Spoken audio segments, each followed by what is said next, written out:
Hey everybody, it's GoblinX and welcome back to some more Magic Arena. Today I'll be playing a Strixhaven Quick Draft, just getting a little break from the Arena Cube drafts. Want to liven it up a little bit, plus the Strixhaven Quick Drafts are not on that long. They will be leaving January 2nd when the Arena Cube drafts leave, and I don't know when they will return. So without further ado, let's see what we've got in our Pick 1 Pack 1 and see what we would like to jump into here. So Strixhaven was a really cool draft format because there was the kind of friction between when you'd want to take your learn spells and your lesson spells. Cards like Fractal Summoning here are quite good because the learn and lesson mechanic, that mechanic is anything that says learn allows you to pull a lesson out of your sideboard when you cast that spell. So if you have a good variety of lessons that are good in the early game and lessons that are good in the late game, every learn spell in your deck gets drastically better. So Fractal Summoning is a really good lesson to have to pull out from your sideboard late game if you top deck a late learn spell, because then, you know, this card isn't that good to draw early game, but if you're exclusively learning for it, then the only time you'll ever draw it is when you specifically know you have 7 or 8 mana out, and then it's a really big deal. So I do like Fractal Summoning for that reason, and I did just want to explain the learn lesson mechanic. That's the main interesting thing about Strixhaven. Other than that, it's your classic Ravnica style guilds format. There are 5 different 2-color colleges based off the enemy pairs: green blue, green black, white black, red white, and red blue. Just wanted to give a nice little description of learns and lessons there for Fractal Summoning, but I don't think it'll be the pick for me. There are a few other cards I really like here. Stormkiln Artist is a pretty cool uncommon to build around in a heavy spells blue-red deck, a Prismari deck. Flunk is just a really great efficient removal. This is going to be like -3/-3 on average pretty early in the game, and then once you get to the late game and your opponent doesn't have any cards in their hand, this is just going to be 2 mana -7/-7. So Flunk is pretty exceptional removal, and Heated Debate is pretty great as well. 4 damage for 3 mana, and it's uncounterable. Yeah, I like the removal in this pack a ton. There's also Fractal Summoning if we want a nice late-game lesson. Stormkiln Artist is a fun build-around, as is Strixhaven Stadium, but Strixhaven Stadium is strictly a fun build-around, not actually a good card. Stormkiln Artist is like a build-around you can actually kind of make work in Prismari. I think I'm just going to take Flunk here, just the very efficient removal, cheapest removal in the whole pack, and there are good multicolored cards here. I think Eureka Moment is probably the best card draw, plus a little bit of ramp, but Moldering Karok is pretty fine. I just don't love starting with a gold card or a multicolored card pick 1 because it really restricts us in what we can start taking later on in the packs. So it's nice to stay monocolored at the start, and Flunk is a pretty exceptional way to do that. Alright, so now that we've taken the black card Flunk, a really good thing to point out here is that being a guild set, 5 different 2-color pairs, the 2 paths we can go down to have black in our deck are going to be black-white, Silver Quill, or black-green, Witherbloom. So that is important to keep in mind here, to not just slam down a blue card like Bury in Books, as good as it would be. We have to consider, if we take a Bury in Books as a decent blue removal spell, that blue-black isn't really a color pair that's going to work, because then we're not going to have access to any of the gold multicolored cards that the set has to offer, because there is no blue-black college. So with that being said, off of this Flunk, there are a few pretty great options. I think both the Shadewing Laureate for a black-white Flyers deck, or Witherbloom Pledgemage for just a solid body on a green creature / black creature would be good. Plus, this one's nice and flexible. You can play this in a Silver Quill deck because you can just spend double black and 3. So Witherbloom Pledgemage, an even more flexible card than the Laureate, so it's nice for that reason. So either of those seems fine to me. We could also take Cram Session, which has not been as bad as it would look if you've never played with the Learn and Lesson mechanic before. This card is way better than it seemed at the start, and way better than I think a lot of people would give it credit for. It's like a weaker Demonic Tutor. It's Demonic Tutor for just the lessons you have in your sideboard. I don't think I would take it this early, but I think it's a pretty good card. So what do I want to take here? I think I'm cool to just roll with Witherbloom Pledgemage because it still leaves us nice and open. We don't have to be Witherbloom to play this. We could still end up in Silver Quill. And Shadewing Laureate is a very difficult to cast 2/2 flyer, so unless you can really get the flying theme going, this is a really hard to cast card, so you really want to make sure that this ability is giving you something. just a 3-mana 2/2 flyer that's this hard to cast is not going to cut it.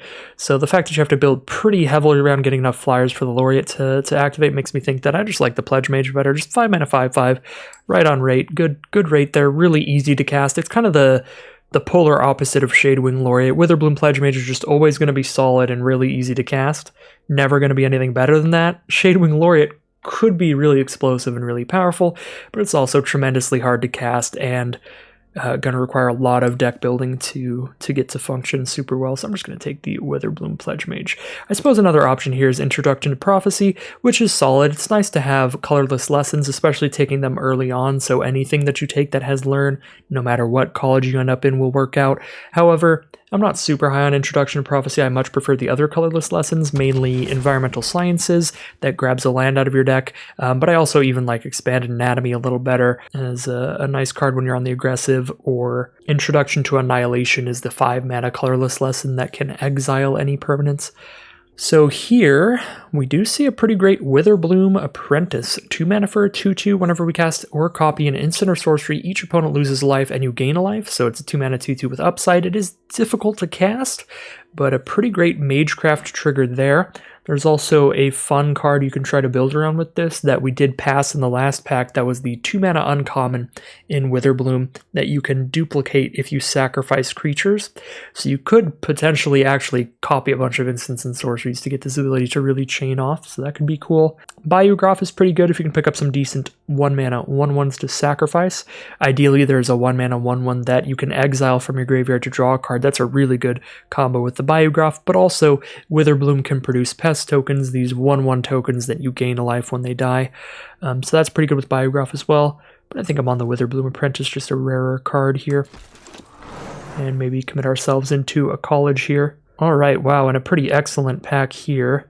We see Master Symmetrist. This makes all of our creatures currently will have trample whenever they attack, and it's a 4 mana 4/4 reach, even if it does nothing else, which is a really good blocker. Great rate for the mana cost. I like the Master Symmetrist a lot.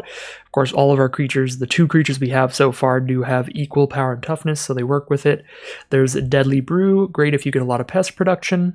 Takes a tiny bit of work to get working, but if you do get it working, it's going to be fantastic. Dina does combo well with the Witherbloom Apprentice. They can really start chaining off with each other and draining some extra life off of our opponent. She's also a good sack engine. Not much else. Field Trip is solid, but we haven't taken any lessons yet, so not sure if it's going to be spectacular. It's also better in the green-blue college Quandrix than the green-black one, because they just have more expensive cards to ramp into pulling out that land. I think I'm just going to take Master Symmetrist here. It's really easy to cast. It's always going to be good. We could really be going down a combo route with Dina or Deadly Brew, but I'm just going to go pretty bread and butter here because it has been a long time since I drafted this set. So I'm just going to take, if I see a card with just a really good rate for its mana cost, that's just super simple and always going to be good, I'm going to slam it in the deck. And here we don't see a lot in terms of the black and green cards. A Tangle Trap, a Promising Dusk Mage, and a Springmane Servant, all very filler. So I think I'll just take an Introduction to Annihilation now, so we have a removal spell off of any Learn cards we managed to pick up. Now we have a Fractal Summoning, so we have a big finisher that we could learn for. I think I like Fractal Summoning here, although Infused with Vitality is an option. I've never been a huge fan of these kind of cards, but in the right situations they do combo off pretty absurdly. Give your small creature Death Touch to trade up into their thing and then just bring it right back to the battlefield, so if it has a good Enter the Battlefield effect or Death effect, it can really go off.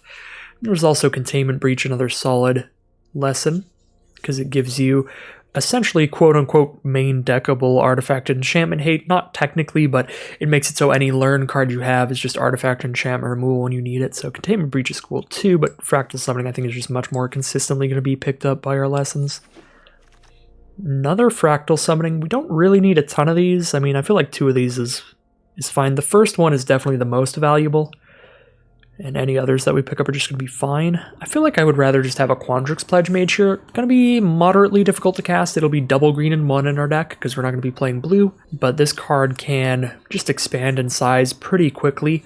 it functions at its absolute best with learn and lesson cards, because your learn spells are all going to be, well, mostly going to be sorceries, which means that you cast a learn sorcery, this turns into a 3/3, you pull the lesson out, then when you cast the lesson, you're putting another counter on it, so it's just a pretty great way to be consistently casting a good amount of instants and sorceries.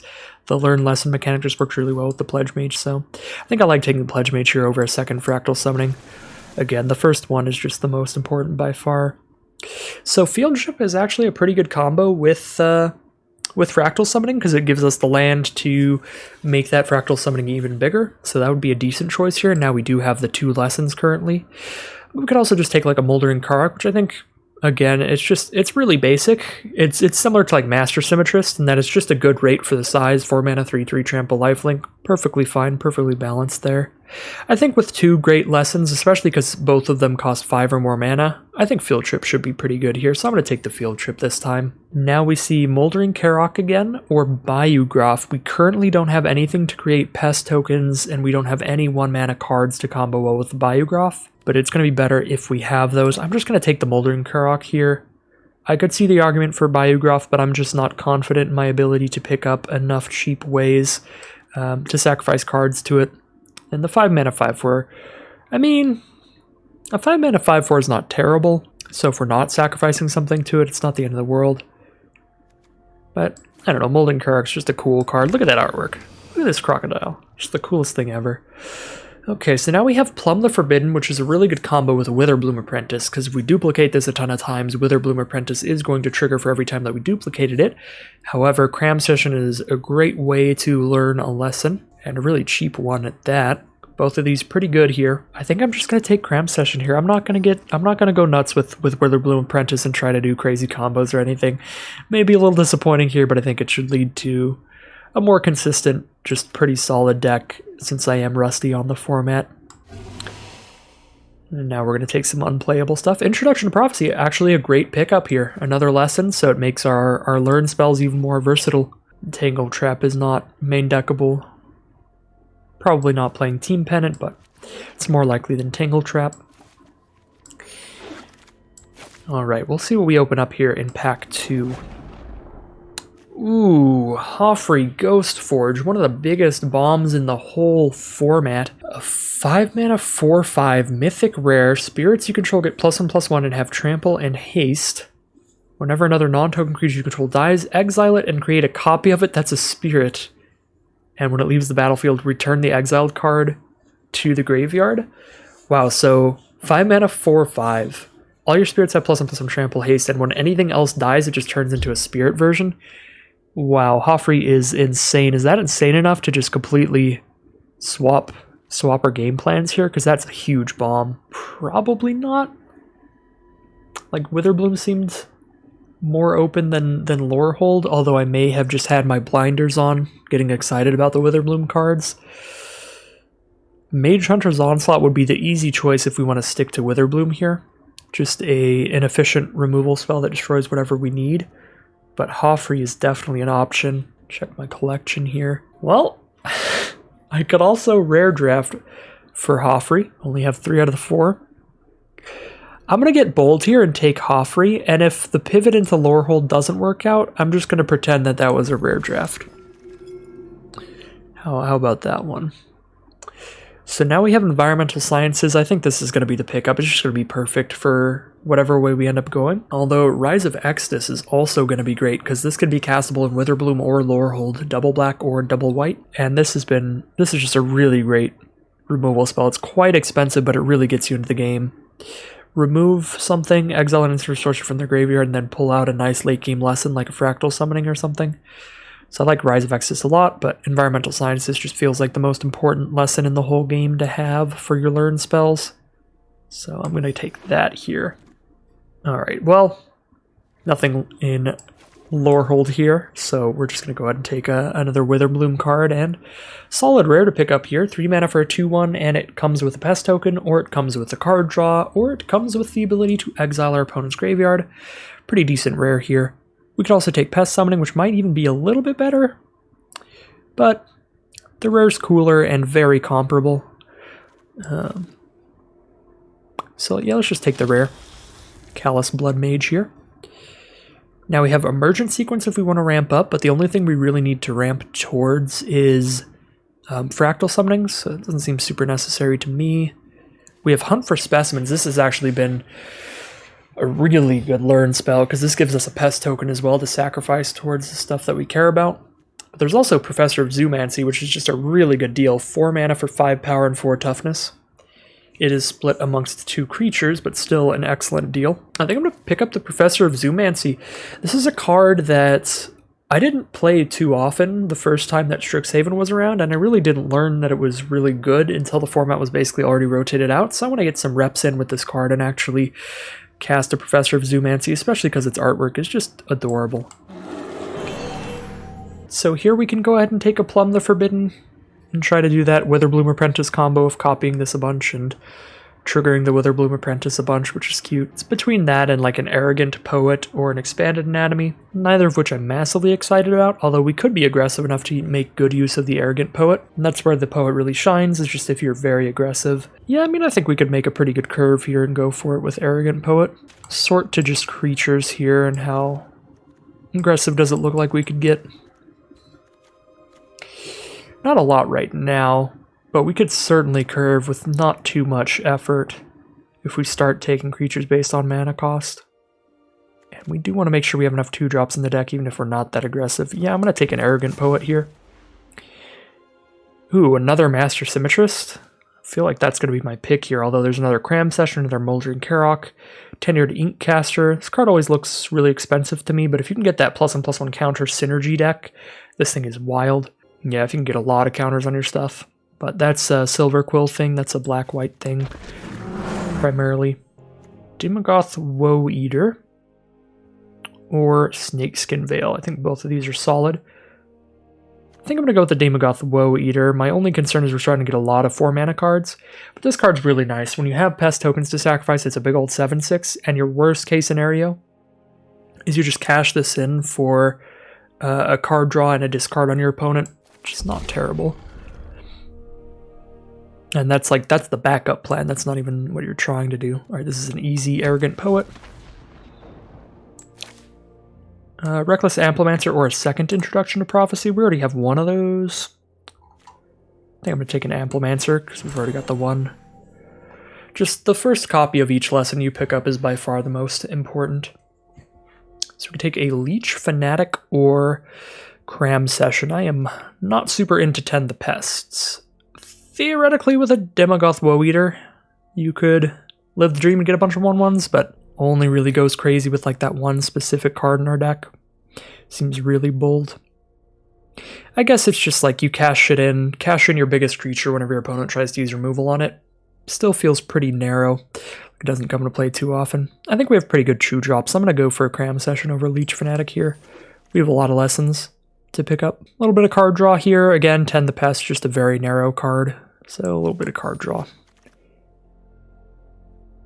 Oh wow, a Field Trip and a Hunt for Specimens. I'm going to take Hunt for Specimens here over the Field Trip. This is a 2-mana 1/1 that learns when we play it. Pretty fantastic deal, especially considering there's a white and 1 for a 2/1 that learns when it enters the battlefield. That card's an uncommon, and that's moderately better than this. So this is like really good for a common. Now a little combat trick. Nothing else to pick up. Now a Moldering Karok, nothing else to pick up. And a Resculpt, and let's see what we have in the final pack. Ooh, Eye Twitch. Card is really good at seeing constructed play right now in Alchemy, I believe, and maybe even Standard. But a 1-mana 1/1 flyer, when it dies, learns, so it's a great creature to sacrifice. There's Dina, a sacrifice engine. There's Mage Hunter's Onslaught, an efficient removal spell. Or Rise of Exodus, an expensive removal spell that draws us a card when we do it. Learns us a lesson. Great stuff here. We are pretty low on removal. We only have Flunk for hard removal here. So I think I'm taking between Rise of Exodus and Mage Hunter's Onslaught here. I do really like the cheapness of Mage Hunter's Onslaught, so I think I'm going to take that over Rise of Exodus, but that card is also great. Although, by turn 4, we have so many like good-sized creatures on turn 4 to be casting. We should be dumping that out, really. So we're not really going to play removal till later anyway. Unless we really need to survive. I don't know, I kind of convinced myself towards the Rise of Exodus here. We'll see if it pans out. Alright, so now we have another 3-drop creature, the Blood Researcher. 3 mana for a 2/2 menace. Whenever we gain life, put a +1/+1 counter on it. That combos well with Pest tokens, which we have a couple of. Witherbloom Apprentice it combos with, Moldering Karox it combos with. I think it combos with enough stuff we can take it here, especially when we don't have a lot of 3 mana stuff. But we could pick up a second Rise of Exodus, but a second 6 mana removal spell, we're going to have a really high curve. If we do that, I think I'd rather just get a nice creature on the 3-drop slot of the curve because it's quite empty there right now. Lash of Malice, nice 1 mana removal spell for small creatures. Silver Quill Campus if we want to attempt to splash in something like a Closing Statement, but we would only want to splash that in if it wheels. We don't have anything currently in white we're trying to splash in. Or we could just take Closing Statement and try to splash it without any special non-basics. Another Field Trip here would be fine. I think I'm going to go with the Lasher Malice, just take a nice cheap removal spell here. Ooh, but Thunderous Order? Oh wait, no, we're not in white. I talked so much about splashing in white with Closing Statement or Silver Quill Campus, I started looking at the white cards. Yeah, we're just going to take Lasher Malice, I think. Cheap removal spell for like cheap creatures of your opponents. Pest Summoning is a nice lesson to have here in this deck for sure.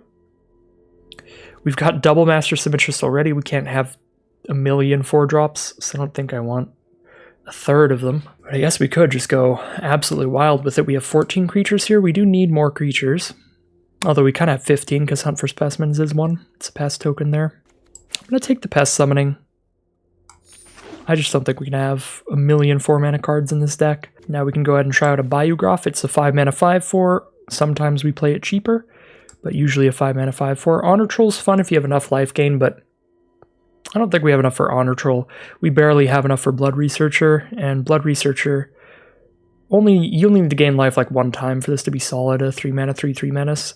Honor Troll, you have to be at like the 25 or more, or else just a 3-mana 2/3 vigilance is very filler. Yeah, I'm going to take Biograph here, although we don't have an Expanded Anatomy yet, do we? Yeah, one of Expanded Anatomy would be nice. We've been seeing these Biographs go pretty late. We could probably pick one up later.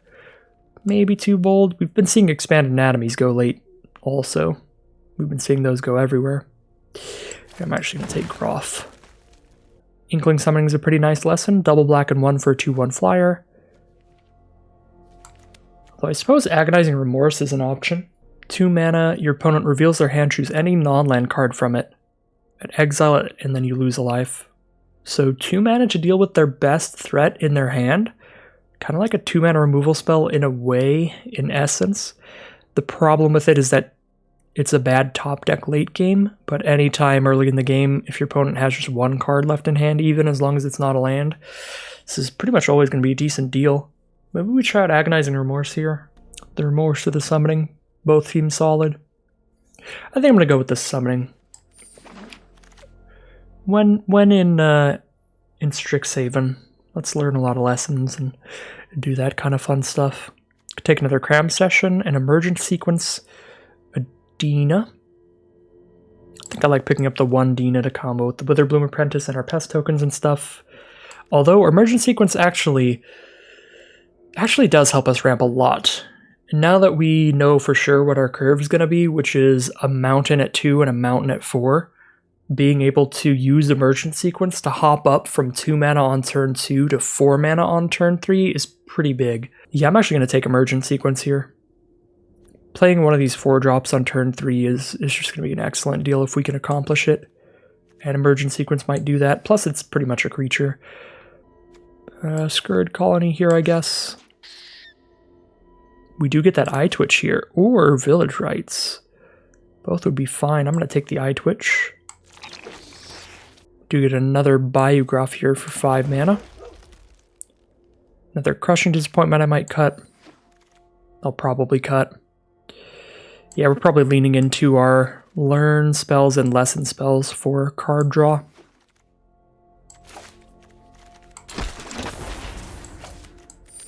Okay. We get to cut a lot of cards out of here. Our deck definitely would have been like dramatically better if we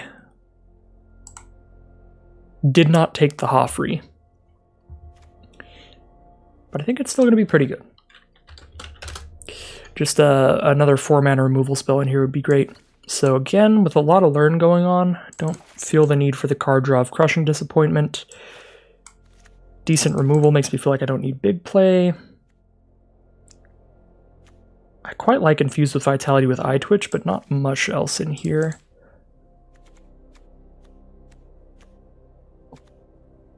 Two of our non-creature cards basically are creatures, Hunt for Specimens and Emergent Sequence. So definitely start cutting some creatures here. I feel like some 4-mana stuff. If we cut the Karox, we cut the Blood Researcher, because we just have less life gain. Duskmage is never going to have a counter on it, so it's very filler. We have a lot of 2-drops now. 1, 2, 3, 4, 5. We have 5 2-drops and a 1-drop. That's 6 at 2 mana or less. Plus Emergent Sequence and Hunt for Specimens. That's 7. Like creatures at 2 mana or less. So we can definitely cut 1 or 2 of these. I think I'm going to go Amplimancer over Scourge Colony. So we need to cut 4 cards. We're definitely cutting Duskmage, probably Amplimancer. 2 more cuts. Just cut the Karok and a Blood Researcher here. I mean, we could cut both Karoks, because then the curve looks better, but then we're very low on life gain to work with Blood Researcher, I think. Although we have double Cram Session, too. We have anything that learns can grab Environmental Sciences, which gains life. Witherbloom Apprentice gains life. Any pest tokens we have gain life, which is Hunt for Specimens. Double Cram Session gain life. Callous Bloodmage makes a pest that could gain a life. Professor of Zoomancy makes a pest that could gain a life. Daemogoth could gain life. Witherbloom Apprentice gains life. It's just going to be... The Blood Research is just going to be inconsistent. But it also might draw removal, because our opponents will probably assume we have more life gain than we do. Yeah, I'll just go double Karok here. The curve looks pretty good now. Yeah, let's go ahead and stylize the deck, give it a name, and get into some gameplay. Alright, here we are with the final deck, a pretty fitting return to Strixhaven. Wanted to give a good showing to the learn and lesson mechanics, what makes this format unique and pretty fun and interesting to draft. So we have picked up a couple of Cram Sessions, Hunt for Specimens, Field Trip, Eye Twitch, and Rise of Exodus to learn a lesson, and we have 6 different lessons in the sideboard to search up. We've got Inkling Summoning for a nice evasive threat, Pest Summoning when we need stuff to sacrifice or trump block, Fractal Summoning if we are casting a learn spell late game. Most often this will probably be pulled out with our Rise of Exodus to get a finisher. Environmental Sciences for early game when we need land. That'll be picked up by Cram Sessions or Eye Twitches. Introduction to Prophecy, kind of the mid-range, middle of the road when we just need something to do. And then Introduction to Annihilation when our opponent has some kind of threat we really need an answer to. So really showing off the versatility of the learn and lesson mechanic here. As for the base of the deck and how we're winning, just some beefy creatures, just solid creatures on curve, like Master Symmetrist, just solid 4-mana 4/4s, Professor of Zoomancy, a 4-mana 4/3 that also comes with another creature, and then some big old 5/4s and 5/5s on 5. Pretty standard green-black kind of stuff. Some beefy creatures and a good bit of removal. We'll Rise of Exodus, Flunk, Lasher, Malice. Not actually as much removal as we should have. I did take a Hoffrey for my collection and for potential swap to Lorehold in the middle of the draft over a good 4-mana black destroy target creature removal spell. So the deck definitely could have been aided a lot by that card. But as it stands, still looks like a pretty solid deck here that curves out well and has a good amount of card draw just from all of the learn spells. So without further ado, let's hop into gameplay, see how it does. Alright, here we are in round 1. Solid hand here, Cram Session to pick up probably Introduction to Prophecy here so we have something to do turn 3. Got the nice Witherbloom Pledgemage late in the game to hopefully be the biggest creature and a flunk for whatever we need to deal with early on. Opponent starts with a swamp of their own. Passes turn, followed up with an island. So blue and black so far and a campus guide, so they could very well be 3 colors that campus guide searching on another basic land. So blue, black, and green, that is going to be Witherbloom and Quandrix together. Green, blue, and green, black.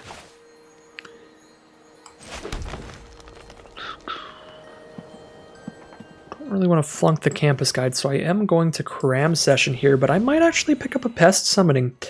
And I think I will. And we'll be casting the pest summoning turn 3.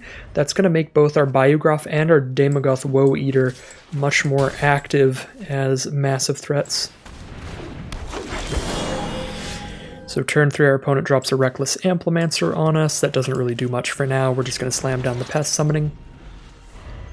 And the pest summoning also holds back their campus guide from attacking, because now we've got 1/1s to trade in. Although they know Witherbloom's going to want to sacrifice these, so they just send on in, let the campus guide trade into a pest there. Spectre of the Fens from our opponent, a 4-mana 2/3 flyer. 4 mana here, we can go ahead and play our Daemogoth Woe Eater. We could also flunk the Spectre. If we flunk the Spectre, we can also play Biograph in the same turn.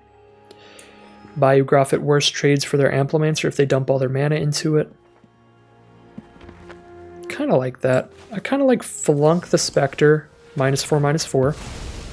Attack for 1 here since the pest is going to die anyway, and then sacrifice the pest to get the Biograph down.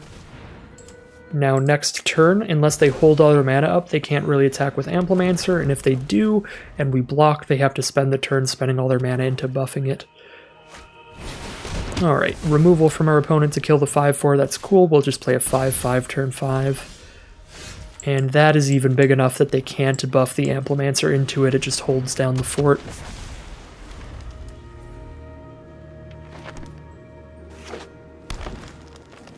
Two cards left in our opponent's hand. Verdant Mastery. Uh-oh, that's like a massive cultivate, right? So they have like a fractal summoning they can learn for. We're going to be in for a World of Hurt because they're going to have a ton of mana here. Yeah, it's like a double cultivate. 2 lands into play tap, 2 lands into hand. Really cool card. We do draw Lash of Malice to go ahead and kill the Amplimancer. If they want to chump block with it, that's fine. But we will kill the Amplimancer before they untap and have all that mana at the ready. Because if they get enough mana to double it twice, that's a huge threat. So, Lash of Malice, and we have 4 mana left. Probably Arrogant Poet. I don't really want to Daemogoth Woe Eater just to sacrifice it to itself. And we unfortunately don't have double green for the Symmetrist yet. So that's not the play. Mage Hunter, 3/4. Whenever we cast an instant or sorcery, we lose a life. So it counteracts our Pledgemage's ability. They kind of nullify each other. As far as its size, not that bad for us. Search for Blex. Look at the top 5 cards of the library, put any number of them into your hand, the rest into the graveyard. They lose 3 life for each card they want to put into their hand, and they're already down to 14, but that is going to be powerful card draw. Pick up the best cards out of their top 5 at a life cost.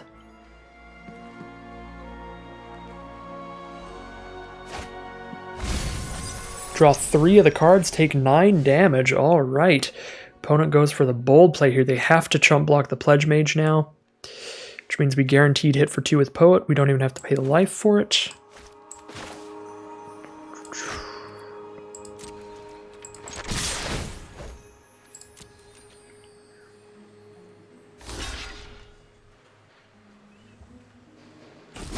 Kill that Mage Hunter, hit for 2. They're down to 3. I think I'd rather have a wide board than a big board, so I'm going to go with Scourge Colony here over the Woe Eater. Because this doesn't damage them, right? No, I gain 2 life, they don't lose 2 life. If this also made them lose 2 life, I might go for this one. But I don't really want to play this and just sack the Arrogant Poet on my next turn, because Arrogant Poet can jump into the sky, which is really big. Plus Master Symmetrist could potentially give the 5/5 trample. They have exiled the 5/5, but still. Alright, Spectre of the Fens here. They can block one of these things and take 2, go to 1 life.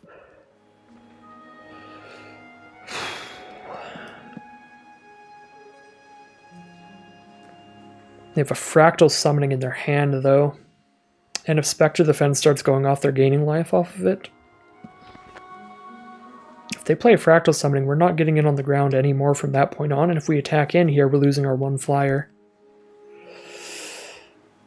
Oh dear. What do we do here? Do we attack both? And then we have one creature left. We play a Symmetress. We have 2 creatures on board against their 2 blockers, and we hope to draw removal, I guess. What's in our deck? Do we have any life loss cards? We have more Arrogant Poets, Eye Twitches. Witherbloom Apprentice would be some life loss to our opponent. That's about it. Everything else is just a bunch of creatures. We have a Rise of Extus, that would be huge. I feel like we can't afford to attack here, but if we don't attack, Spectre of the Fens is going to start going off and gaining them life. I'll go for the Woe Eater for card draw, to hopefully draw the removal for their 1 flyer. And I think we just keep everything on the board and get ready to try to kill their flyer. And putting a 7/6 on this board pretty much makes it so they have to make a giant fractal or remove the 7/6. I don't think they can afford to sit here and gain some life off Spectre of the Fens this turn, now that we have 3 creatures out, one of which is massive. Massive.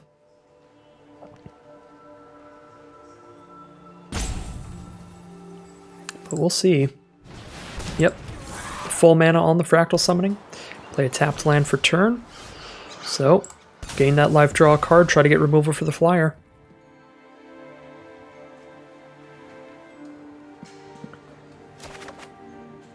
And we make them discard a card. Ooh, Hunt for Specimens. Can grab a removal spell here out of the sideboard. Can also grab another flyer.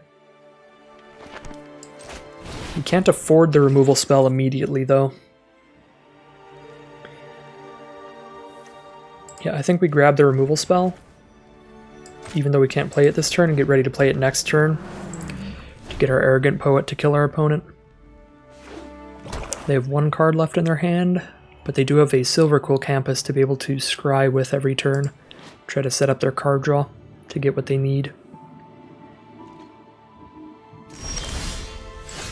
Cram Session is the draw, great draw.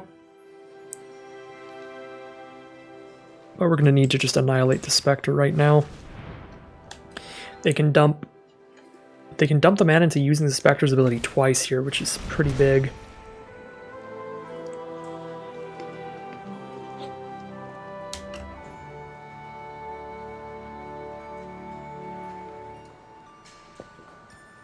If they have a Snakeskin Veil, I'm gonna be sad. That would be very good.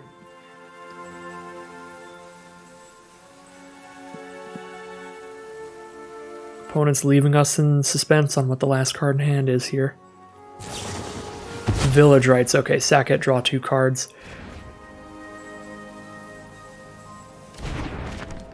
So draw 2 instead of draw 1 there. Fair deal.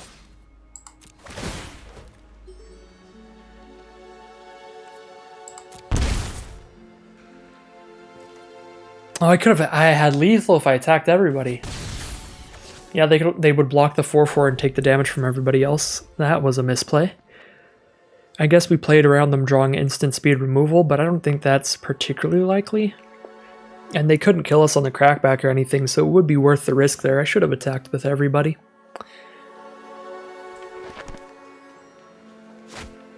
Multiple choice. Uh-oh. We bounce one of the cards to our hand. They get a 4/4, scry 1, draw a card.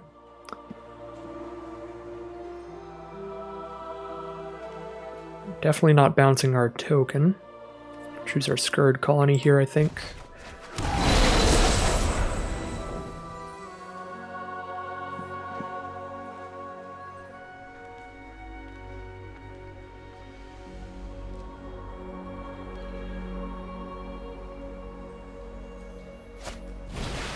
Field trip from our opponent, get a forest into play and learn a lesson. Learn an Inkling Summoning for a flying blocker. That missed lethal is going to be huge here. Now they have a blocker for the Arrogant Poet.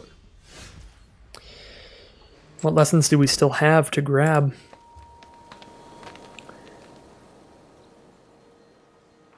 Fractal Summoning is pretty big. We have our own Inkling Summoning, actually. That's probably our biggest one. Just another Inkling Summoning here. Yeah, have our poet trade into theirs and then grab another Inkling summoning here.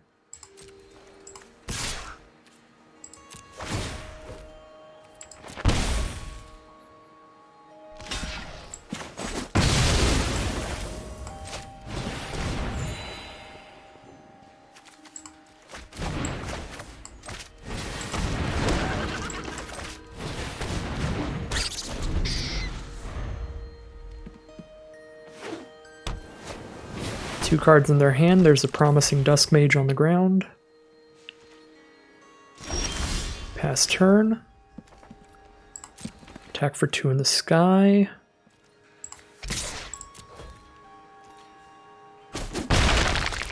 Field Trip can pick up a Fractal summoning for next turn, so we have an even bigger Fractal than they have soon enough.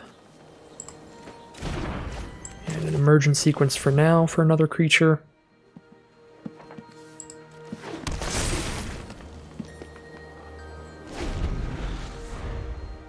Guess currently our Fractal would just be a 6/6. It's still going to be quite a big creature. We'll see if they have removal for our flyer. They're down to 2 cards in hand. Final turn. Deadly Brew. They can force us to sacrifice something. We will choose to not sacrifice the flyer. We'll just sack the tapped forest here, actually. I guess that makes Scurrid Colony not active, but I don't want to sack an untapped creature just in case something really wild happens. Oh, they get to return a card from their grave to their hand when they use that, so they pick up the Spectre of the Fens again. Yeah. That's huge. But here's the Rise of Exodus we were looking for earlier. Exile that. Attack in the sky for 2. But they're going to be at 1 life again because they have the mana to use the Spectre once here. Although only 2 mana up, we have enough attackers to attack with everybody. We win against anything but instant speed removal.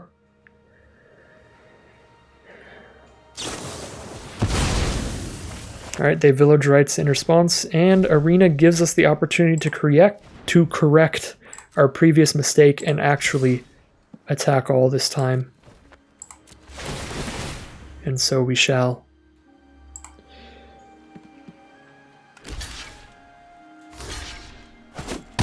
And there it is, exact lethal that we should have had a few turns ago. Alright, here we are in game 2. We have Field Trip into Master Symmetrist here, but we certainly need black mana. I guess worst case scenario, because of Field Trip, we could grab the Black Source of Environmental Sciences off of that, and we know we're playing a Symmetrist turn 4. Isn't that bad because of that. If we naturally draw the Black Source, the hand will be much better. Zephyr Boots from our opponent, quite a strong equipment. For 2 mana, equipped creature gains flying, and whenever it deals combat damage to a player, they draw a card and discard a card. We saw just last game how important flying can be, so being able to give anything flying is really nice. We are going to take Environmental Sciences here. So we know we can grab our second color. Pilgrim of the Ages. When it enters the battlefield, they search the library for a plains, reveal it, put it into their hand, then shuffle, and they can bring it back from the graveyard for 6 mana. Bring it back to their hand.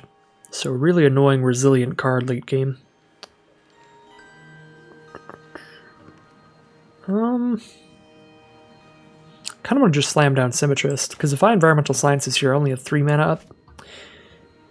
So I could Sciences and like Scurrid Colony, I guess.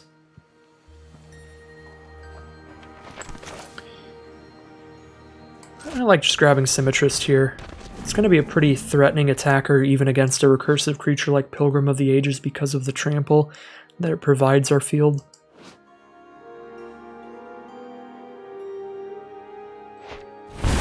Tezzeret's Gambit. Opponent's going to go ahead and pay 2 life to draw 2 cards there.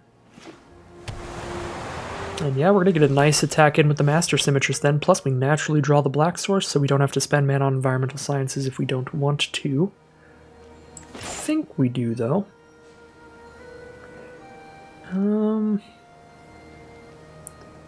We can do this, Scurrid Colony, and hold up a Lash of Malice, or just play an Eye Twitch. If I don't Environmental Sciences, I guess I get to play a Demogoth Woe Eater, but I don't really want to do that on a board like this. We want more creatures to sacrifice to it, so I think I am casting Environmental Sciences here. Not revealing the swamp in our hand, we're going to use that, and then bam, now they know we have one swamp. Bam, we've played one swamp. We go Scurrid Colony, Eye Twitch.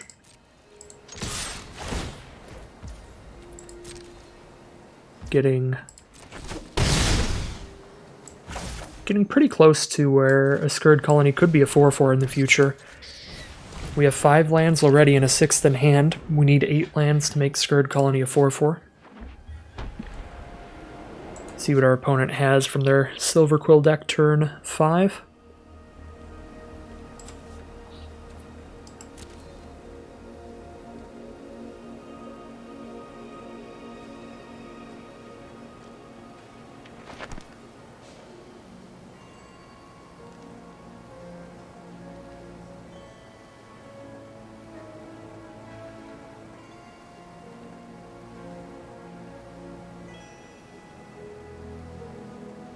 Opponent in the think tank here, but I do love that Silver Quill background music. Or Silver Quill, that Strixhaven background music. Combat Professor it is. Real nice blocker against the Eye Twitch, and Flunk is very bad this game because our opponent has drawn a lot of cards thanks to Pilgrim of the Ages drawing a card and Tezzeret's Gambit drawing 2. Attack in with Pilgrim of the Ages. We could cash in the Eye Twitch here if we want to just learn a lesson. I don't think that's worth it, though.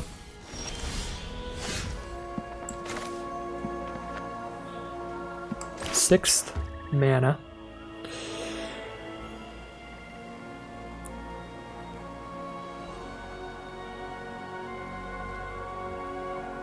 We can definitely attack in with Symmetrist. If we attack in with Eye Twitch, it would trade up into Combat Professor if we 2-for-1 ourselves with Lash of Malice. So I think I'm okay with that because Eye Twitch learns when it dies, so we attack with these two.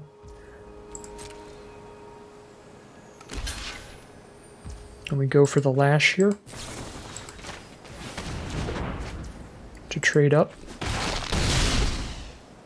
Looks like we do, and we get to learn our lesson. With 5 mana, do we have anything we want to do?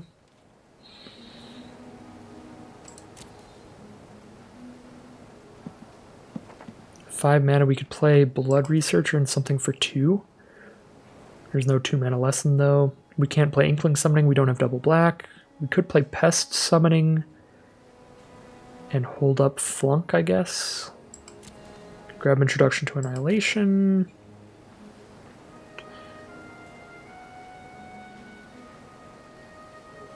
I don't think I'm casting anything I pull right now. So the question is, what are we going to want to be able to cast next turn? I feel like an Introduction to Annihilation seems pretty good to me. But Pest Summoning is good with the Demogoth Woe Eater. Yeah, let's get a Pest Summoning, I guess.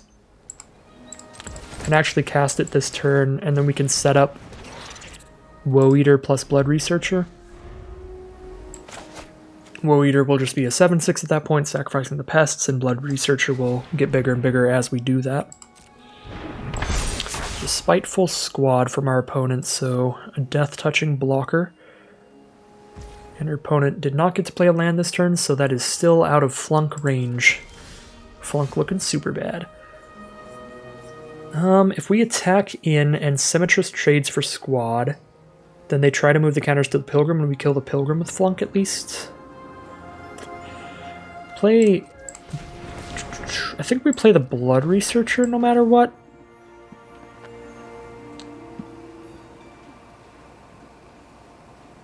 Well, we're not going to gain any life during combat here. Yeah, we're not going to gain any life during combat here. We'll wait till post-combat. Send these two in. Scurrid Colony might trade for Pilgrim and trample over for 1. If they take both trades, they don't get the counters from the squad. If they take one trade, then we flunk to make sure they don't get the counters from the squad. Okay. So this is just their whole board's gone. But our 2 biggest threats are gone, but we're about to replace them with some pretty big threats again. Actually, yeah, we're going to replace them with slightly bigger threats, plus the trample does a lot here.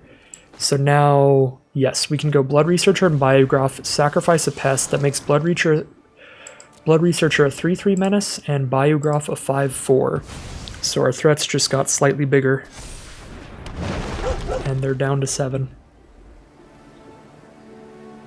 They don't really have the mana to play around with returning Pilgrim of the Ages, so it's okay that that is in the grave.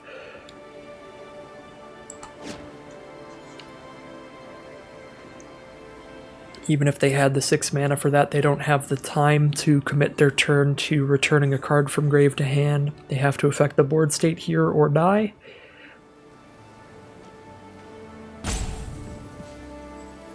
So back into the think tank they go.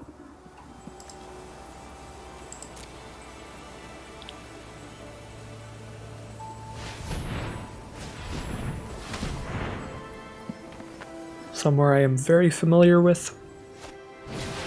Augusta, Dean of Order. A 1/3 that gives all their other untapped creatures +0/+1. Can basically give their stuff vigilance. They can untap and tap their creatures whenever they attack. Then a Blood Age General. Now they're down to 5 cards in hand, so Flunk is -2/-2. Still not big enough. But it's big enough to make sure a Blood Researcher doesn't die, so we get to attack all here and then just play Woe Eater post-combat. I mean, I guess we're not attacking all, we're not attacking the pest, but we can stop a double block from going poorly for us. Although we don't get to kill both these creatures, we only get to kill one of them. Which creature would we rather kill? We actually do get to kill both of them. If we kill Augusta, Blood Age General no longer gets +1/+1, so Flunk will kill Blood Age General as well. So we flunk Blood Age General, and then combat damage is dealt there, and then Blood Age General dies post-combat.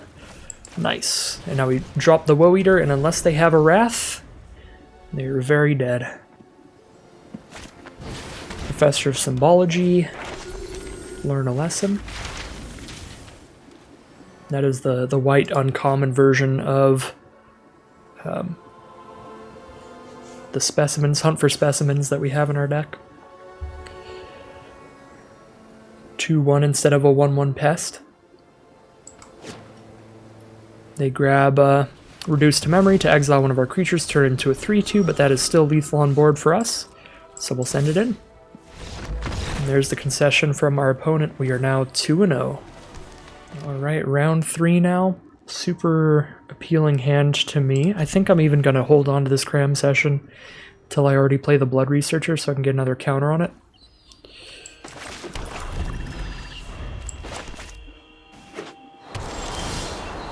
Yep, just wait till turn 4 for the cram session, although much later than that. Now we're playing Master Symmetrist turn 4 for sure.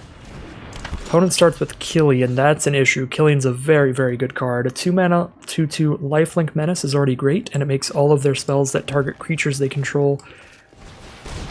Oh, all of their spells that target creatures, period, cost 2 less. So anything they have to buff their own creatures costs 2 less. Anything they have to remove our creatures costs 2 less. Killian is a very good card. Very threatening way for our opponent to start the game here.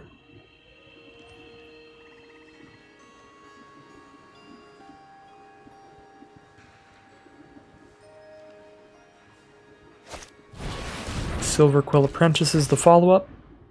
Whenever they cast an instant or sorcery, you get +1/+0 to one of their creatures. And yep, there they go. 1 mana Eliminate off of Killian, plus Silver Quill Apprentice giving the buff. Don't have Menace, or don't have a way to block the Menace here if I just play Master Symmetrist. But even if I hunt for specimens or cram sessions, I'll only have 1 creature out, or 0 creatures, so Master Symmetrist it is. Next turn we'll have the mana though to play Hunt for Specimens and Pest Summoning, and then we'll have 3 1/1s, so we can go for a double block on Killian, for sure. Problem is if they have a combat trick, which they are very likely to with Killian in the deck, spells that target their own creatures. They could play a combat trick to save Killian from that. Alright, cost reduced Mage Hunter's Onslaught, super cheap removal, clears out the 4/4, and buffs the board with Silver Quill Apprentice's ability.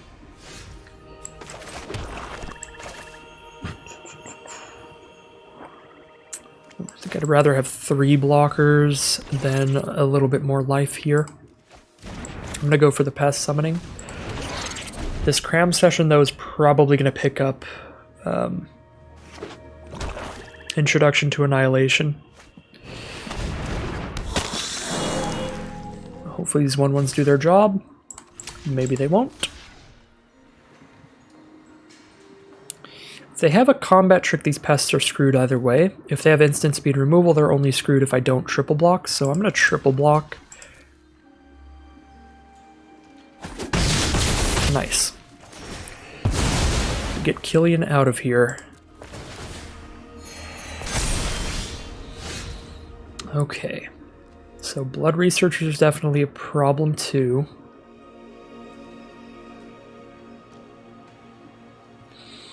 We can play Woe Eater and Cram Session here. The Woe Eater is going to have to get sacrificed during our next turn, but it still makes for a really good blocker for 1 turn, and then we draw and replace it with something.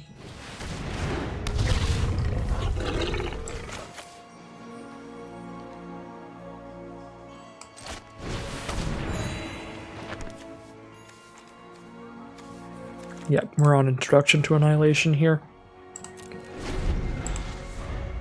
My apologies if you can hear the cats in the background. They have not been having a great week. My roommates are both out on a trip, so I'm the only one in the house, and they get very lonely when there's nobody in the living room. At first I thought it was because they were hungry, but I mean it's 3 hours before their dinner time. They just get antsy when I'm in here recording, because they know I'm in here, but they know I'm not playing with them. Yeah, another Mage Hunter's Onslaught. This is just a ridiculous deck from our opponent. I mean, we can chump block or take 6. Let's take 6. So we can play this Biograph for cheap if we hit a 7th land here. Don't hit a land, but Arrogant Poet's big enough to trade into Apprentice. Although I can't Introduction to Annihilation and do anything else here.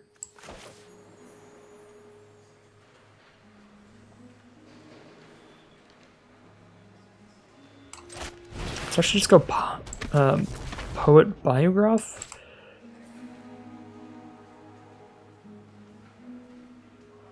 Now our 2/1 trades up into Blood Researcher if they attack both, or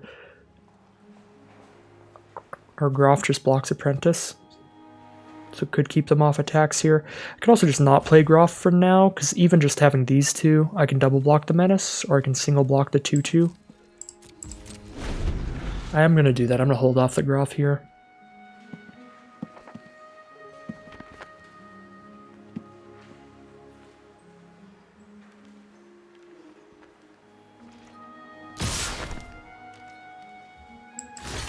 Take 3.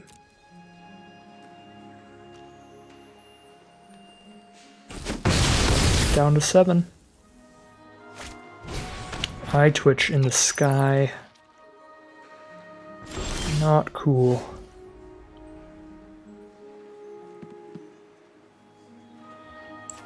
We have 2 blockers on the ground now by paying the additional mana to double block on Researcher.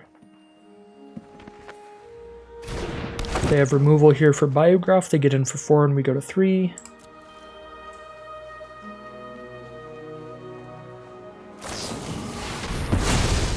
Jesus Christ.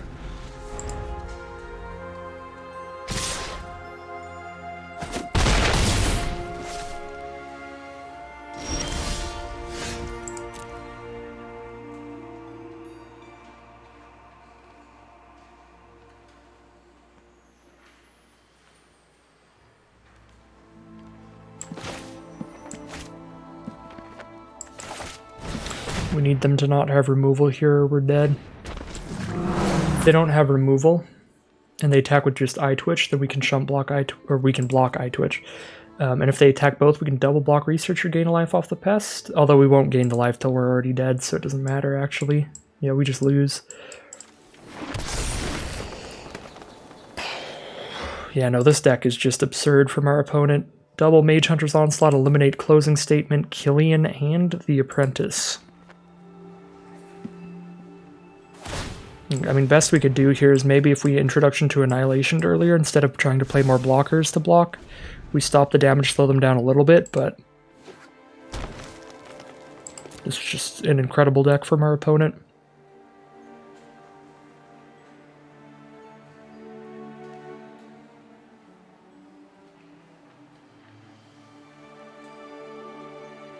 Maybe opponent doesn't realize that we won't gain the life until we're already dead, so maybe we get an extra turn here.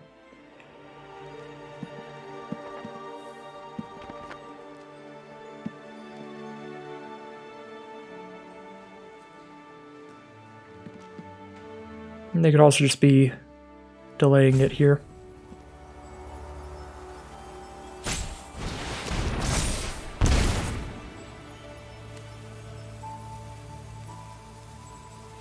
Okay, yeah, we were exceptionally dead. Good God. Silver Quick Command plus another removal spell. Yeah, you certainly got it. Alright, here we are, round 4. Awkward mana, but we're going to cram session into Environmental Sciences turn 3. We just won't be playing anything onto the board for a little while. Which is a bit rough.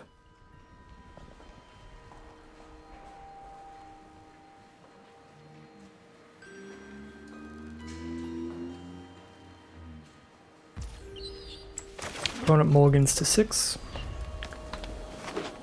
We start with a Witherbloom Campus.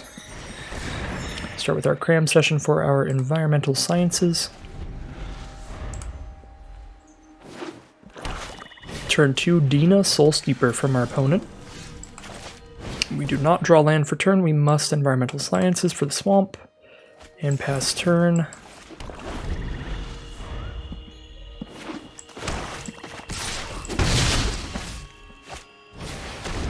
Pass summoning turn 3 from our opponent, and we do not hit land for turn again.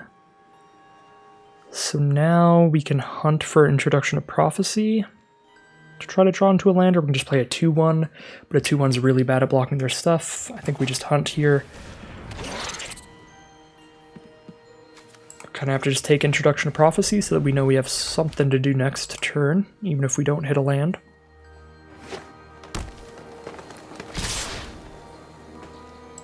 Slow down the damage a tiny bit here.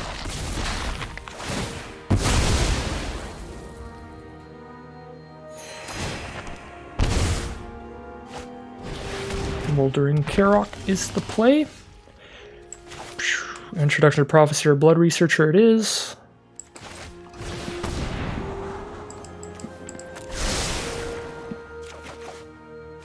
There's the 4th land off the introduction.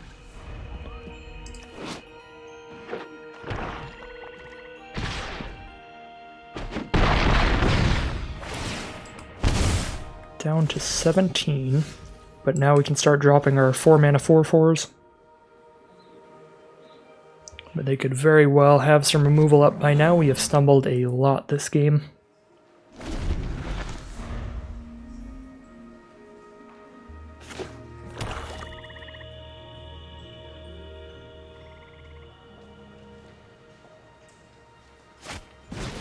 Essence and Fusion make that Moldering Karok a 5/5 trample lifelink permanently. Very big deal. Cannot block that here. We hit a land, we can Callous Bloodmage and Biograph. That would be very good.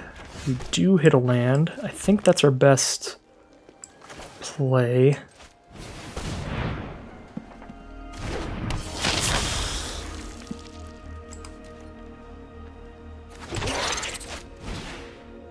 Now we have a 5/4 to trade into the 5/5. And we're still putting more creatures out to block their other stuff. So I like that better than hard casting the Biograph for the full cost.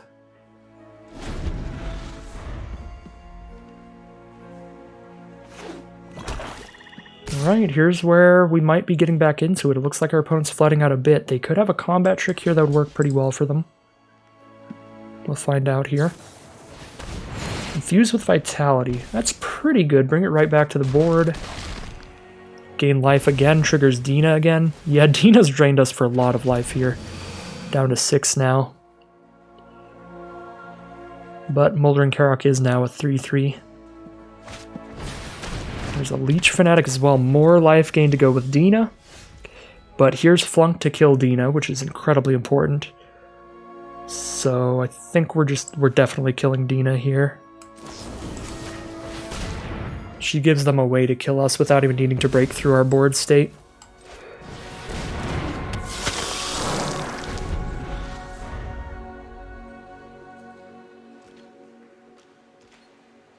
Alright, and we may be starting to stabilize here, especially with Cram Session to gain some more life. Grab a 3-mana or less card. Worst case scenario, just play an Arrogant Poet.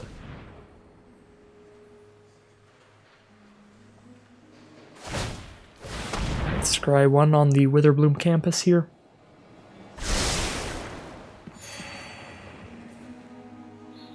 Introduction to Annihilation gives me warm and cozy feelings. But we can take Inkling Summoning so we can actually cast something here, or Pest Summoning. Both of those are pretty good right now.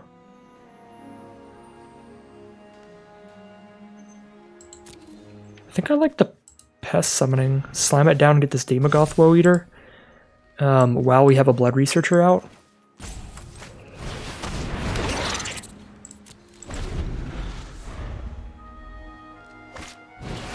Promising Duskmage, a 2/3, and a land for turn to scry with the Witherbloom campus. We draw into an Eye Twitch, so we've got a flyer now. We can play Daemogoth Woe Eater and Eye Twitch in the same turn. That's pretty great.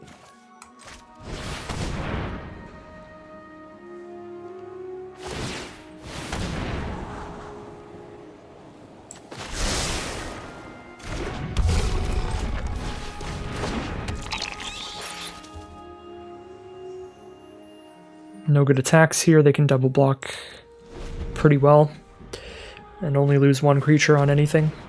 A Letter of Acceptance, they can sack that to draw a card. Definitely just flying through the deck here, digging for anything.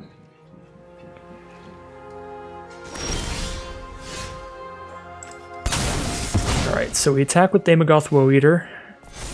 It kills 2 of their creatures at worst, and they're just going to scoop them up. Yeah, we were going to start attacking with Daemogoth and Eye Twitch. Pretty soon we get to attack with Blood Researcher. As soon as Blood Researcher is at least a 6/6, it can attack into the 3/3 and 2/3 and still kill 2 of their creatures in any trades. So 1 turn later we'd start attacking with Blood Researcher as well.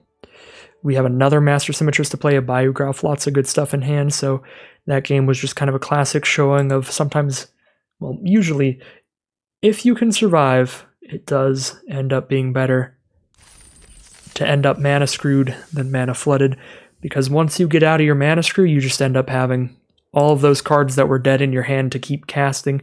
You end up just casting more spells than your opponent. Alright, here we are in round 5. We're 3-1 now. Average record. And a pretty great hand. Turn 2 Colony, turn 3 Pledgemage. We'll Emergent Sequence once we've got the Pledgemage down to get more counters on it, unless we draw a 4 or 5 mana card, in which case we'll just Emergent Sequence turn 2 to cast those early.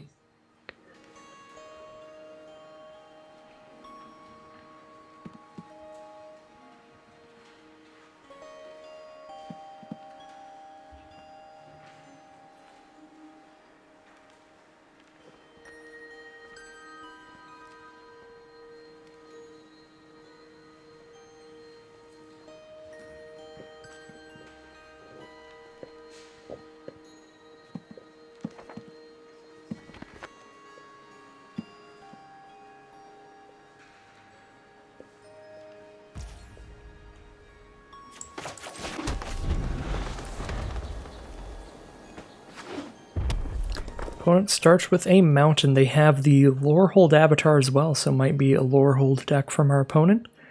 Lorehold represent, that is my college of choice. My Strixhaven college of choice. Just hit another land here, so we'll just go for the Scurrid Colony 2 and Quandrix Pledgemage turn 3.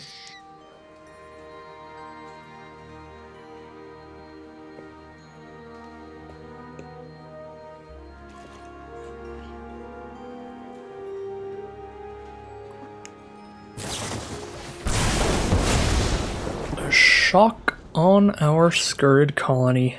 It's going to clear that off the board before it gets any bigger. Sad time for that. Hopefully that's one shock down.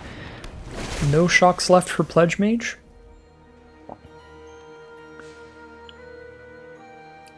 But if they play a third land, this turn could be a heated debate. No third land. They are stuck on mana for now. We can cram Session and Emergent Sequence. And pick up a big creature to play next turn. I think we want to do that. Take a Fractal Summoning. Just get as aggressive as we can while our opponent is stuck on mana here.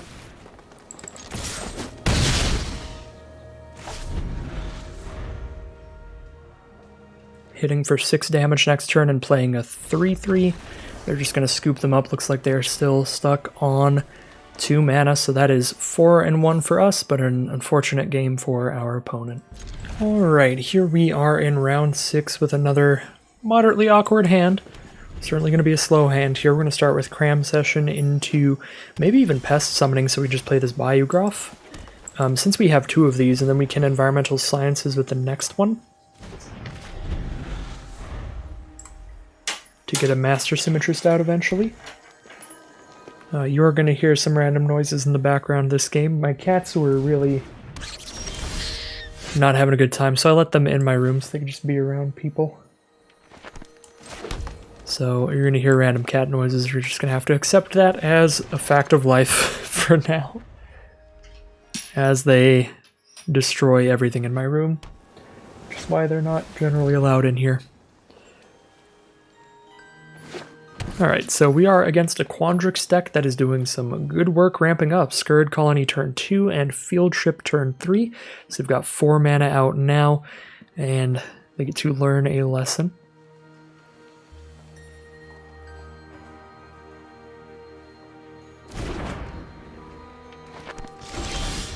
Grab an Expanded Anatomy to buff this Scurrid Colony potentially. That'll be a 4/4. That would still trade into a Biograph. So I don't even think I want to play the Biograph. But the problem is, even if I Cram Session for Environmental Sciences, I don't get to cast it this turn because I don't have the mana for it. But I'm going to need an Environmental Sciences, so let's just grab it here. Get ready to take 4 damage from this Expanded Anatomy if our opponent doesn't have anything else to do this turn. Zamone, Quandrix Prodigy. Well, we know they don't have a 5th land in hand, but this is still 4 mana, tap her to draw a card, which is still pretty good. We do hit the 4th land now that we've drawn the Environmental Sciences out. I think that we play Master Symmetrist here now, because it's big enough to trade to the colony, and it's also a better attacker, being able to attack in with Trample.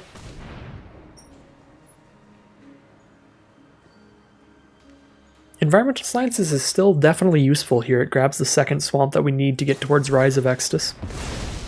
There's a reject from our opponent to counter the Master Symmetrist.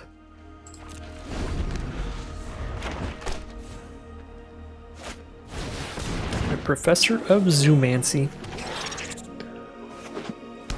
And now they have the 5th land as well.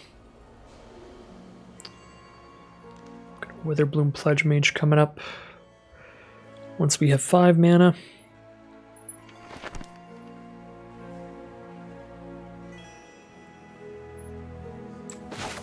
Environmental Sciences, I have 3 mana up afterwards, so I could Biograph or hunt for specimens, but that's it.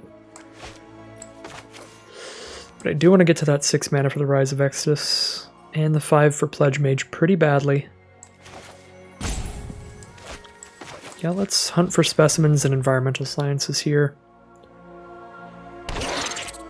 Don't think I'm playing the Groff. If we need another removal spell, we'll grab it off the Rise of Extus. For now, we pick up Fractal Summoning or Inkling Summoning.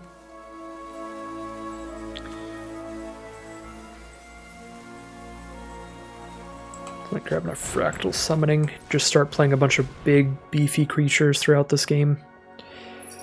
5 mana 5/5, 4 mana 4/4, and then however big Fractal Summoning is going to be.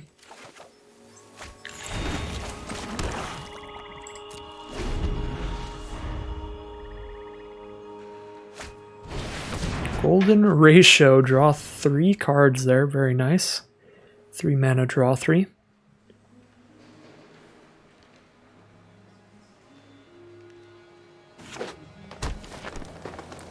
They have 7 lands? No, they have 6 lands now, so they're still 2 away from Scurrid Colony being really big. Probably a combat trick in hand. Trade our pests into a combat trick, or they're 2/2 and 1/1. We could triple block Professor of Zoomancy. If I knew they didn't have a combat trick, I think that'd be the better block, but since I don't know that, I prefer spreading them out here, so even if they have a combat trick, they kill 2 pests with 1 combat trick, and then the other pest over here still trades, unless they have 2 combat tricks. So that's why I kind of spread them out like that. Since they didn't have a combat trick, it would have worked better to just stack them all on the Professor, but I think it plays a little safer that way, and it's still fine. Now we play Witherbloom Pledgemage, and Professor of Zoomancy can't attack in unless they expanded Anatomy. They probably have another counterspell here, I guess. Could be a problem. Nope, but maybe more removal. Something instant speed they're holding on to here because they didn't just cast the Anatomy. But yeah, now if they don't cast Anatomy, they don't attack in. If they do cast Anatomy, that's 2 +1 +1 counters. That's still 5 toughness. It's still a trade into Pledgemage. Environmental Sciences here from our opponent. Grabs a forest, gains some life.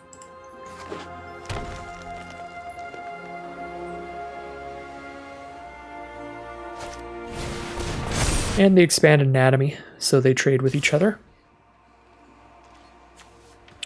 I'm at 29 life. I could just take this. Try to get that 6th Rise of Exodus mana next turn. Cross my fingers. We got a lot of creatures coming up. This is fine. Burburan Befuddler. Okay. Cute. This is still pretty fine. Flunk for -2, -3, -3. Yeah, we're still at 29 life. We're going to be okay. Plus we can Biograph to trade into Professor.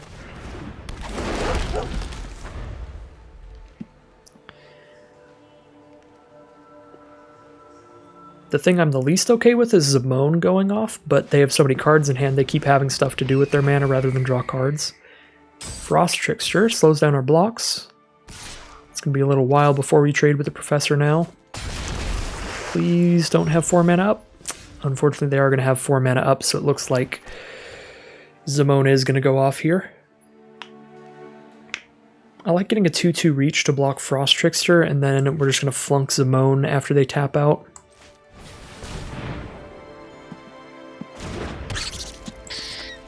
Take another hit from Professor of Zoomancy.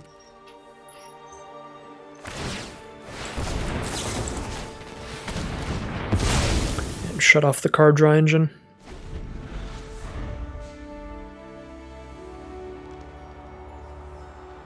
We take 8 here to 13.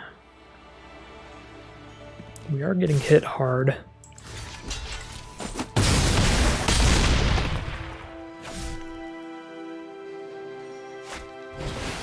Wandering Archaic. So now it's really hard for us to cast instants or sorceries because then they just copy them themselves. Yep, unless we pay 2 additional mana. So we can't really field trip anymore. So we just play Master Symmetrist. And we could field trip if we tap all of our mana out, but then we have 1 blocker. I think we play Symmetrist, so Symmetrist can trade into Archaic, Biograph can trade into Professor. But I think our opponent might have just drawn too many cards by now that they still have just stuff left over to get through this board state, because they've drawn 3 off Golden Ratio, drew an extra off Zimone. They have so many cards in hand here. Yeah, they're still dumping out threats. Combat trick would be bad. No combat trick, I mean, that's a start. Callous Bloodmage draws us a card, then Witherbloom Apprentice is another creature.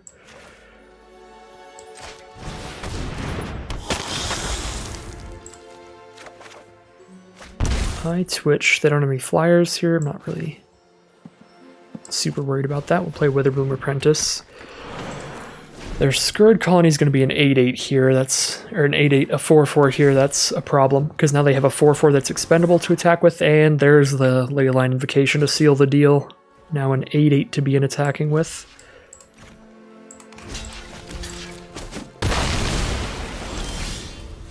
Yeah, nope. If it weren't for Wandering Archaic, we just Rise of Exodus this 8/8, if this is like any other 4/4. But we just cannot let them Rise of Exodus our own creature here.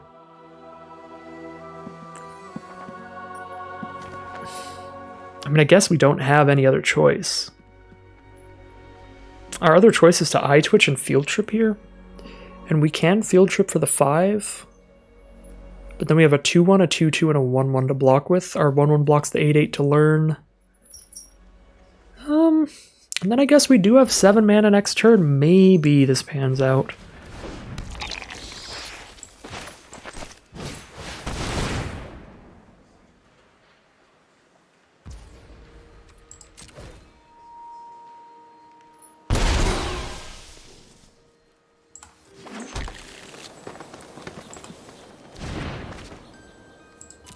So now we have 7 mana to dump into this Introduction to Annihilation.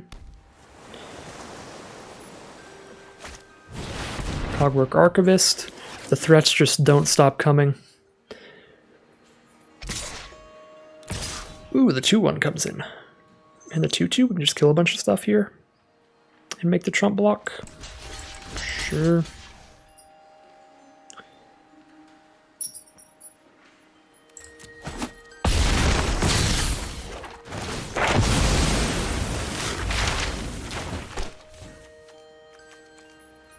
Another creature, I guess. There's the 7 mana for the introduction. Take 9 damage.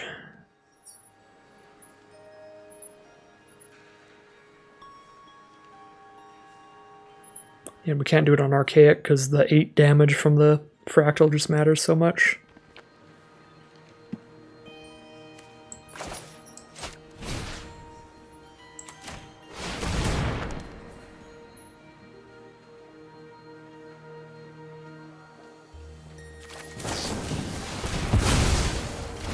They got the counterspell too. That's lethal.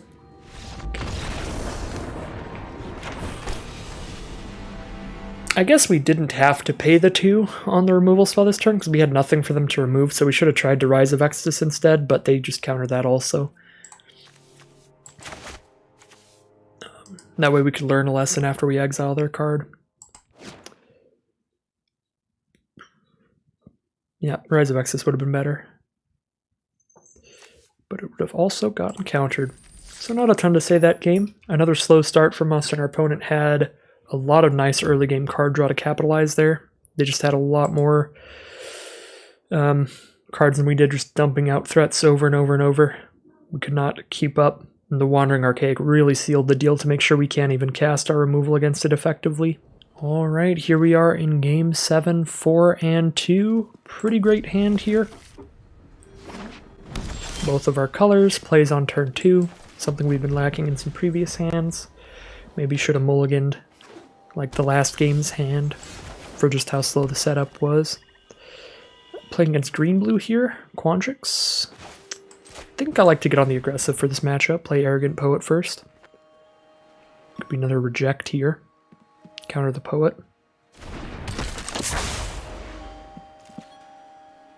Poet resolves, and turn 3 from our opponent.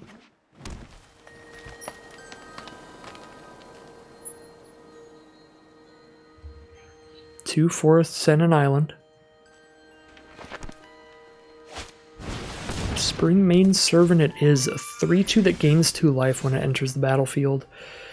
I'm not going to pay for the flying, I'm just going to offer the trade here.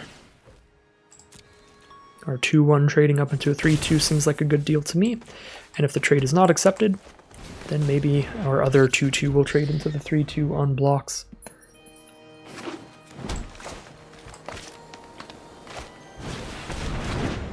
Oh, hold up, my cat's trying to eat something. Alright, we're back. These are not the draws we're looking for thus far. But we still have a play for turn 4, so if we start hitting on lands next turn, we'll still be okay. But if we keep hitting lands, we're going to start getting real nervous.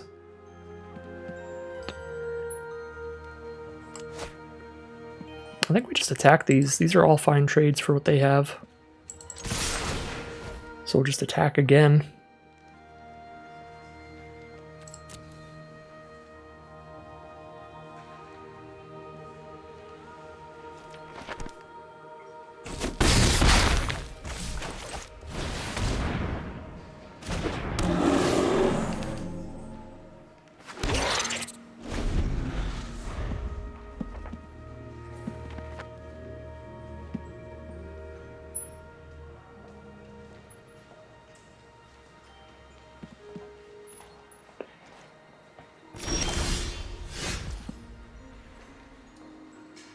Now we have a flunk up for -2/-2. That's pretty cool. But Zoomancy trades for either of these. These trade for either of those. I don't think it's necessary here. I'm just going to hold on to it and attack with these two still. Just not send in the Professor.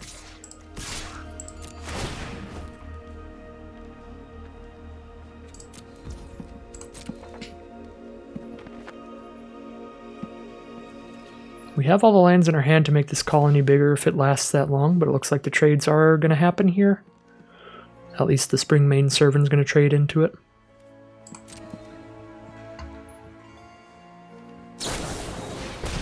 Big play. Alright, it is no longer going to trade into it because I'm going to go ahead and shut that off here. -3/-3 before big play resolves.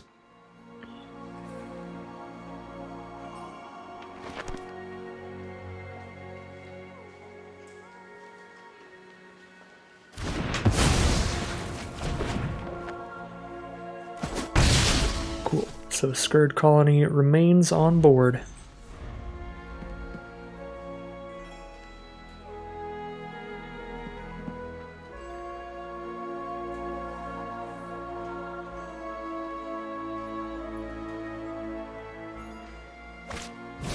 Devouring Tendrils for Needlethorn Drake to kill whatever it wants. Very good combo, Death Touchers with the Devouring Tendrils.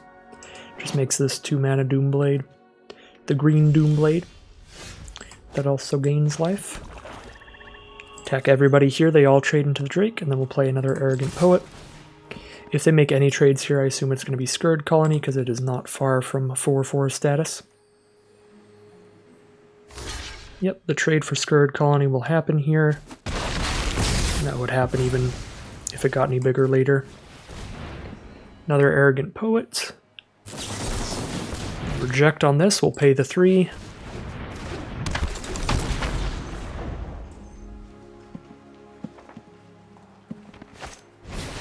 Accomplished Alchemist, a 2/5 from our opponent. Luckily, these poets can get flying, and we will pay the life for that.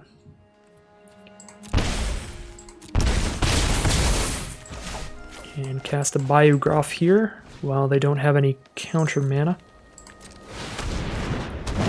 And Biograph gets to attack alongside them as well, because it is big enough to attack into the Alchemist.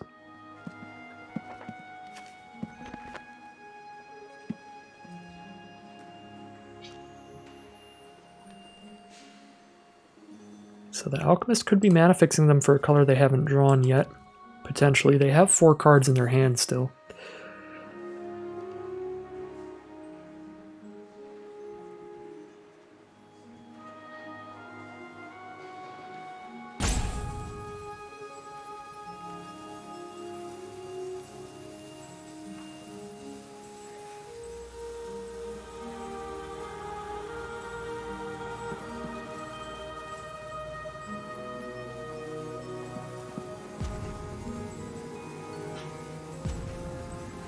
Looking through the board, looking through the graveyard, eyeing our Biograph.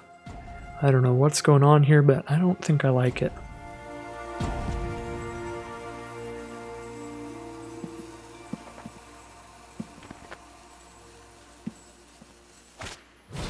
Zephyr Boots, they can give a creature flying if they want. Doesn't really matter. Well, actually it does. It stops the Arrogant Poets, but it does not stop the Biograph. Charge through to draw a card here. And land for turn. Alright. If we attack everybody and they want to kill an Arrogant Poet here, we deal 5, 6, 7, 8. They go to 1 life if they kill an Arrogant Poet. So I think we attack everybody. With their 1 mana up here.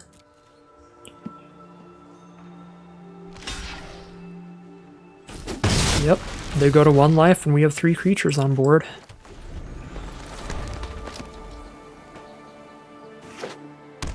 Two cards in hand now.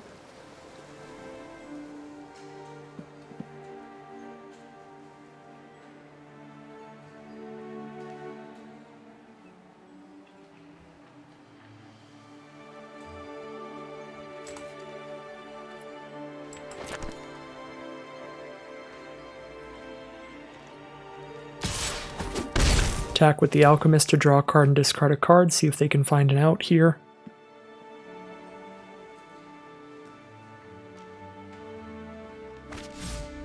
Discards a Wormhole Serpent and 2 cards left at 1 life. I think we get here. I think we get there. Aether Helix, yeah, bounce our 1 creature, put 1 back into their hand, but they only have 1 mana up. We have lethal on board, attack all. And there's the concession from our opponent. All right. I was feeling really worried that game. We ran out of gas very quickly. Just had a lot of lands, but it looks like our opponent just had less gas in hand from the start there. And that means we're now 5-2. Very positive record no matter what. And we drafted enough rares / opened enough rares that this is just... this is breaking even basically at this point. I think I've gotten 100 gems out of this. Here we are in round 8. We are 5-2. We've got turn 1 Eye Twitch, turn 2 Cram Session, turn 3 Environmental Sciences, turn 4 Biograph. Seems like the general way things are going to go here, but we naturally top deck the forest. We can turn 2 Biograph, sacking an Eye Twitch now, if we want to get wild about it. But against a blue deck, if our opponent has an unsummon, that's going to be very good against the Groff. I think I'd rather hunt for specimens here and just keep attacking with Eye Twitch for a while, and then play the Biograph turn 3. And what do I want to pick up here? I'm going to play Biograph turn 3. I'm going to play Witherbloom Pledgemage turn 4. Or we'll play Pledgemage turn 5, so we need a turn 4 play. Turn 4 we can play Inkling Summoning. Keep flying threats coming. Or I guess we could even do that turn 3 instead of the Biograph. I feel like it's going to be the Biograph though. So mono blue from our opponent so far on turn 3 here. Could definitely be a counter spell like reject for creatures or negate for non-creatures. The one that counters creatures is the common, the one that counters non-creatures is the uncommon, but they know we have a sorcery to try to counter here, so they might be holding up the mana to counter that. So let's mix it up a little bit and go for the creature here.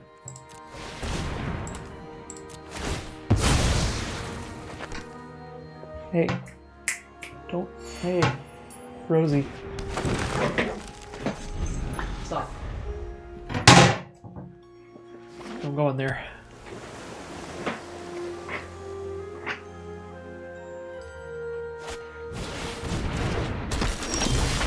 She was opening the drawers under the sink, trying to find the Drano. All kinds of fluids. Okay, so opponent plays Vortex Runner. That's it. Oh, okay, give me a moment. Okay. She has been removed from the room, so she doesn't go in the sink. We have little baby locks on all the drawers in the living room, but not here. Okay, what am I doing? They can double block Biograph, and only one of their creatures dies. That's not good for me. Witherbloom Apprentice Cram Session drains some life from them. We can keep hitting in the sky. Well, they only have 1 mana up, so we know they don't counter an Inkling Summoning here. So let's go Inkling Summoning. Just go for flying threats now. They have drawn the red source now.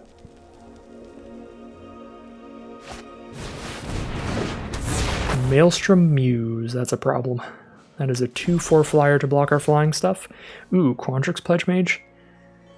Set up our creatures that combo with casting instant sorceries, then cast Cram Session, another instant or sorcery, so we double up there. Oh, we can't play both of these though.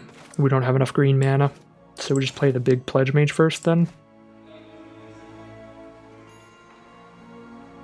The Cram Session, I didn't manage to pick up a the +2/+2 thing. Just have like Fractal Summoning, Introduction to Annihilation being the big ones left. We could still Cram Session just for Introduction to Annihilation to get the flyer out of the way. Kind of like that. Play the Pledgemage here. The +1/+1 counter Pledgemage, not the gain life Pledgemage.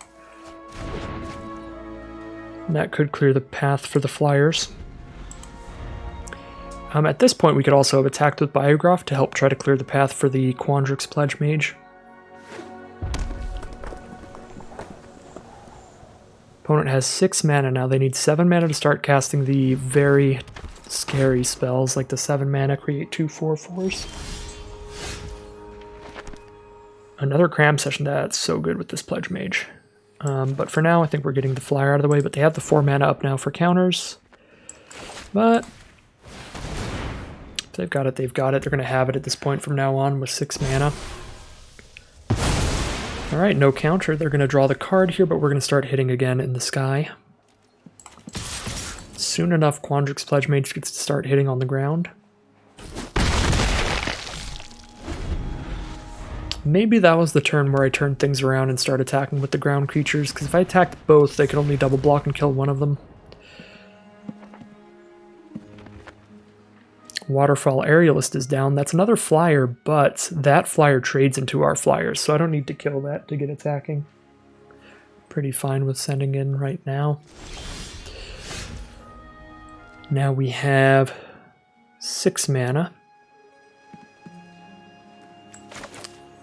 I like Apprentice Cram Session that makes the Pledgemage bigger. The Quandrix Pledgemage, and we drain some life from them. We do that pre-combat here.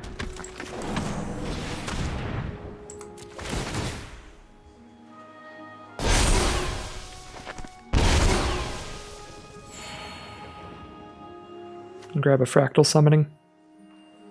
Or we just grab Environmental Sciences just to cast another instant or sorcery immediately. But I think we just grab a Fractal Summoning for next turn.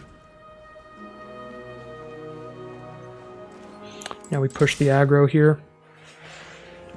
They can't double block and kill both of the ground creatures. Well, I mean, they can if they let all the flyers through. But if they do that, then we get to kill 3 of their creatures, not just 2. I believe, unless I've done the math wrong.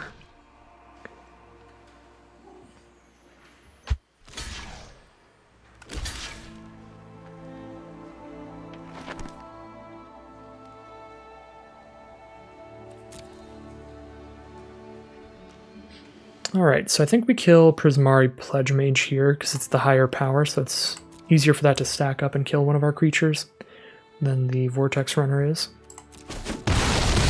We're hitting for 6, putting them down to 7 life, and killing their only flyer.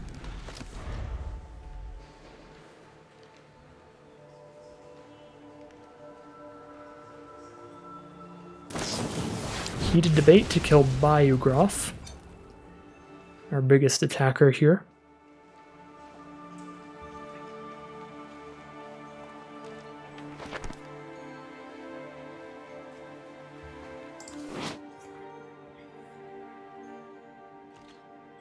And pass turn. They considered attacking with Conspiracy Theorist. 7 mana, we can play Fractal Summoning for a 4/4. Witherbloom Pledgemage is bigger, just a 5/5. Yeah, and it's enough bigger that it matters a lot. Actually, Fractal Summoning would be for a 5/5 as well here. So yeah, both would be for a 5/5, but this would be a 5/5 plus we drain a life from them. I think I like that better. Yeah, 5/5 is exactly big enough to attack into Vortex Runner plus Conspiracy Theorist and kill them both. Even if they get the 8th land next turn for Vortex Runner to be able to be a 3/3. Then it would just be, it'd be a 2-for-1 trade still.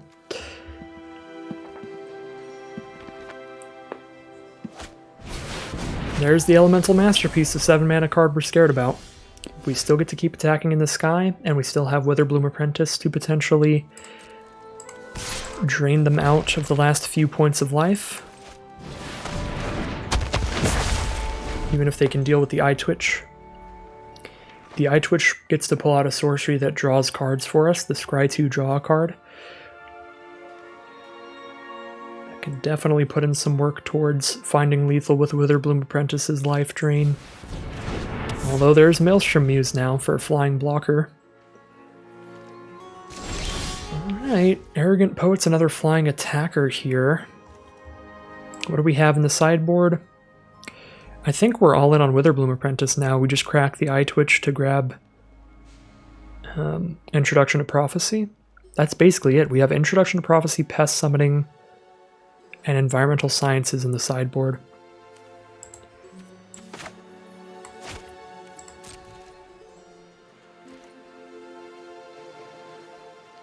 Although if I don't attack with Eye Twitch right now, the next turn if I attack with it and Arrogant Prophet, I get in for 1 guaranteed. Yeah, if I can stack multiple flyers down while they only have 1 flying blocker, that is going to be big. Every just like 1 point of damage matters a lot here.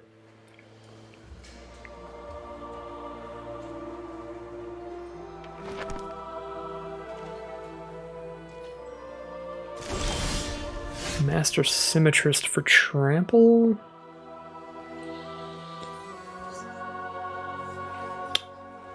Helps a little bit. I think I'm going for the Eye Twitch Arrogant Poet here. Attack to hit for 1. Put them to 3. Then this'll. Then we play our Introduction to Prophecy and hit them down to 2. And if we don't draw into anything, we can Master Symmetrist. If we draw into another instant or sorcery, we can cast that, put them down to 1.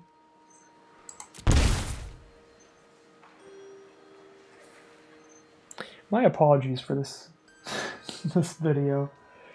The roommates will be back from their vacation next week. I should not have let the cats in. And, some very distracted magic.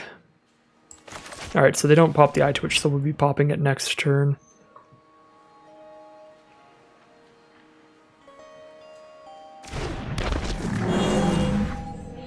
Popping it next turn to put them to the essential 2 life.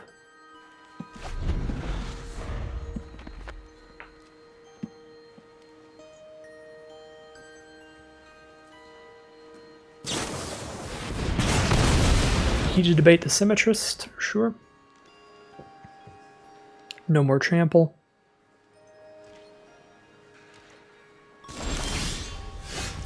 Alright.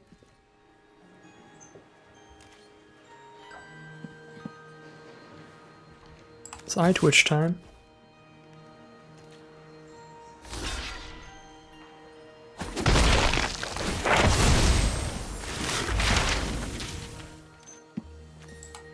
Introduction to Prophecy. They're down to 2. Scry 2, draw 1. There's Flunk, they're down to 1. We do -4/-4 with this.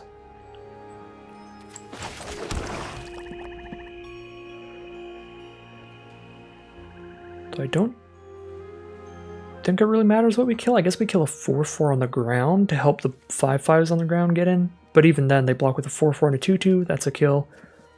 Then they block with a 2/3 and a 2/4. That's not a kill? Maybe it does matter. Could be wrong to wait, because if they don't play anything, then it's only -3/-3, but I am still going to wait here in case they play something better.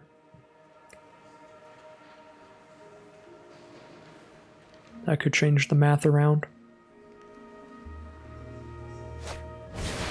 Ardent Dust Speaker. That is threatening if it attacks. Lets them essentially draw 2 with that exile effect.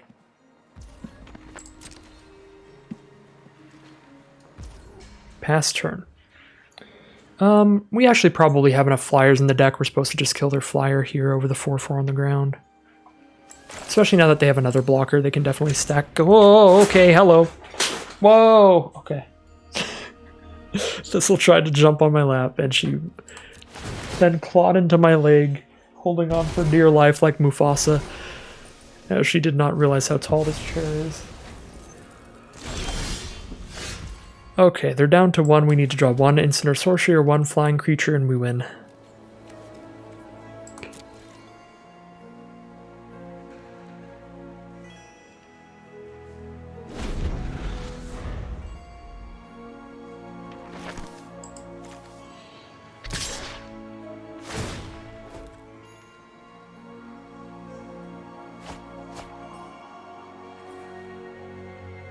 We have 4 instants and sorceries in the deck.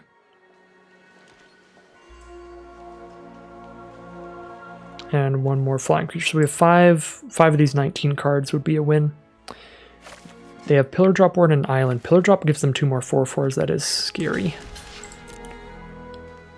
See if they have the Pump Spell or Removal Spell to win this fight. No, but they can protect it, and then they have Introduction to Annihilation to get rid of our Apprentice. It's incredibly annoying.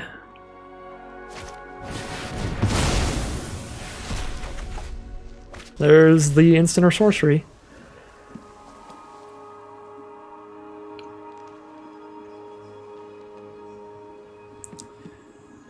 Two 5/5s. How well do 2 5/5s attack into...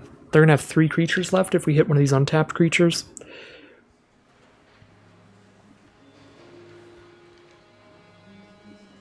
Yeah, get rid of one of their 4/4s. They have to block both of these to live, which means they have to chump block one, double block, and kill the other.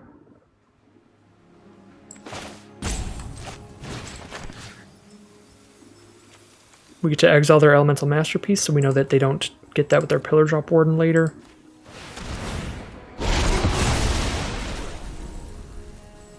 Grab a Pest Summoning to go wide, because if we hit them with a single creature, they're dead.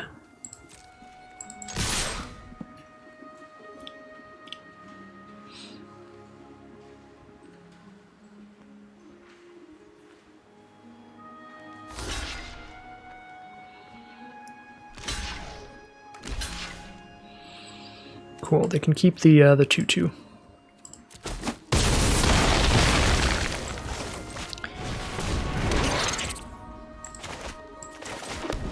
Alright, 3 attackers against currently 2 blockers. They have to play...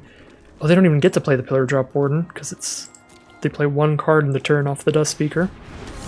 But there's Serpentine Curve, so that's 3 blockers. They attack with the Conspiracy Theorist, that's 2 blockers, that's lethal on board, potentially. Depending on what they draw into here.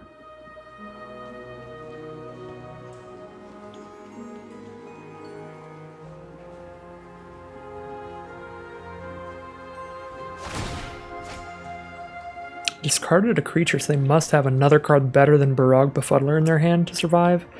So pretty much definitely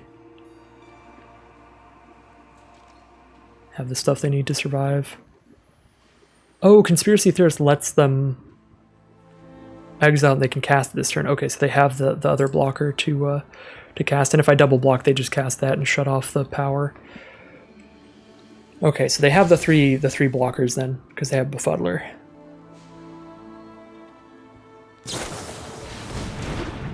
Okay.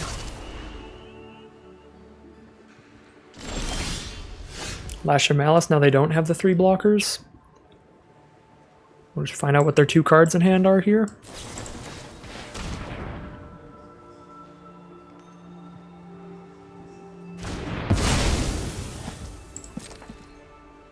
Another instant speed blocker in hand, another Barog Befuddler.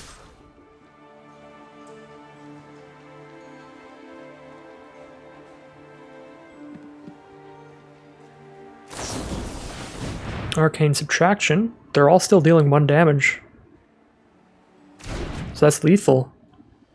Oh no, that was the only way they could have subtracted that would let me win.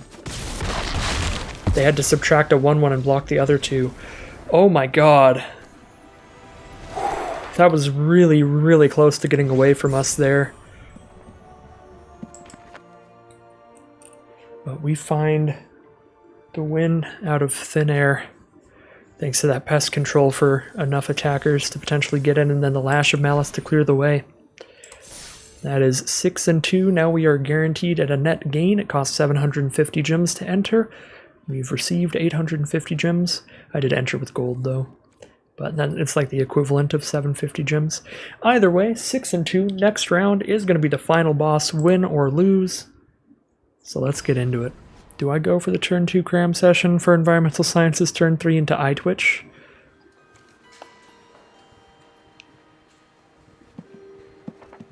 I think I do, because the thing is, like, with this hand, we know at turn 3 at least we're putting something on the board, even if it's just an Eye Twitch. I think some of the hands that didn't work out for us, it was like we weren't even going to put something on board turn 3, we were just going to Environmental Sciences and cast nothing afterwards. At least this way we're casting Eye Twitch next turn. Plus we're on the play, which is helpful.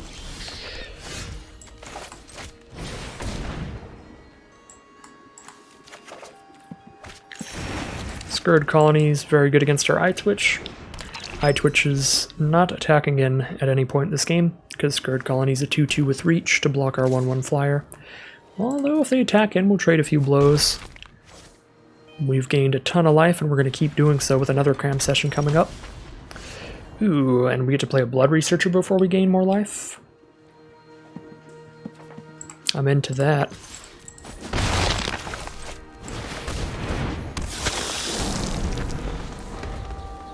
Now we could play Witherbloom Apprentice and Cram Session next turn to get 2 instances of life gain on the stack, making Blood Researcher a 4-4 menace. Our opponent can get aggressive as they want. We got more life gain coming to stem the bleeding here, and we're still at a full 20 after that attack. Although our opponent gets a little bit of life gain, goes up to 21.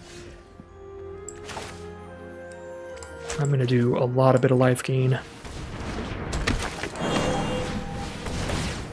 And hit them pretty hard here. Grab another flyer, maybe? Or some pest tokens to gain more life. Either of those are pretty sweet. And we have another way to learn next turn.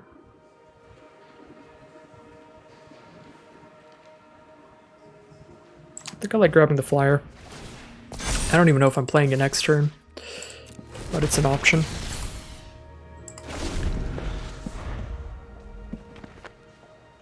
Just have a lot of stuff we can do here. Witherbloom Apprentice alongside a Blood Researcher is really good. There's a tenured Inkcaster from our opponent on their Dusk Mage, which is a great combo as well. So when that Dusk Mage dies, they draw a card, and it gets to drain us for life as it attacks. It's still at 21 thanks to our massive amount of life gain. Play 2 spells here if we hunt for specimens for a 3-drop, so we could hunt for the 3-mana Scry 2 draw card. And that would make Blood Researcher quite big. Pretty into that here.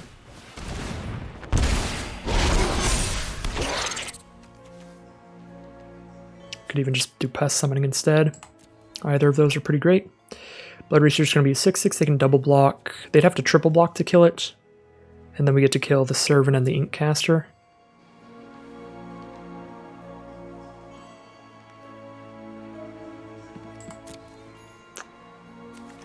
Scry 2 draw a card. Depending on what we draw, we might not attack with Blood Researcher yet. I feel like we probably should though, because they could hit removal for it at any time. Quandrix Pledgemage is... we only have 1 instant left in our hand, or 1 sorcery, so that's not even going to get that big that fast.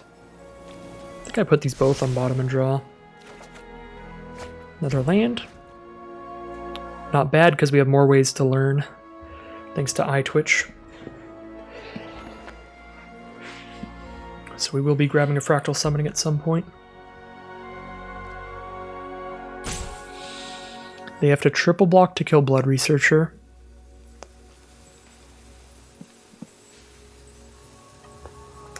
They could very easily have the double black removal spell at some point in the future. I think I like forcing the triple block here. We get in for 3 with the other creatures. They get to kill the Eye Twitch for free if they want to let Blood Researcher stay around. Alright. We have one other instant to cast with the Witherbloom Apprentice, so I'm cool with the trade going there. Just to hit them for 6 here. Pull out another lesson.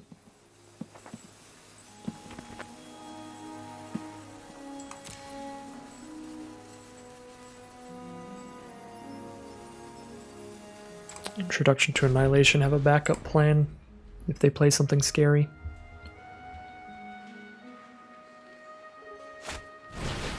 Dina Soul Steeper, that's pretty scary.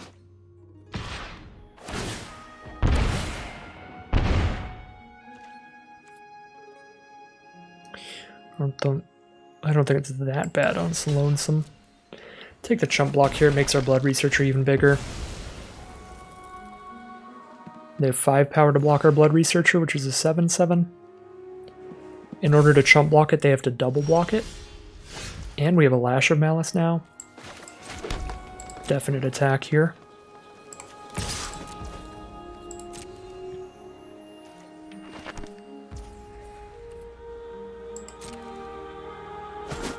Hit for 7, put them to 2. So Inkling Summoning hitting them once kills them. Arrogant Poet hitting them once kills them. So I think I like going Arrogant Poet and Master Symmetrist to get more creatures out here. And then we have the Lash of Malice to kill the 1 flying blocker that they have. Although Dina does... Well, not Dina. Tenured Inkcaster gains them more life here to let them survive 1 more hit from a flyer. They have the double black now for potential removal.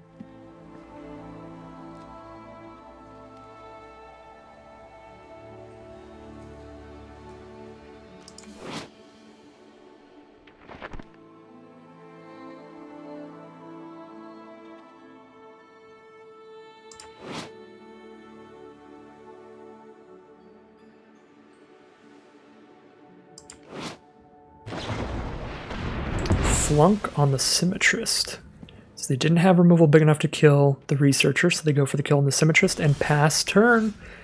Pass turn makes Arrogant Poet in the Sky lethal if they don't get any life here. So Lash of Malice on the Scarred Colony. Attack for 2 in the sky. Big play to protect it. Introduction to Annihilation to attack for 2 in the sky.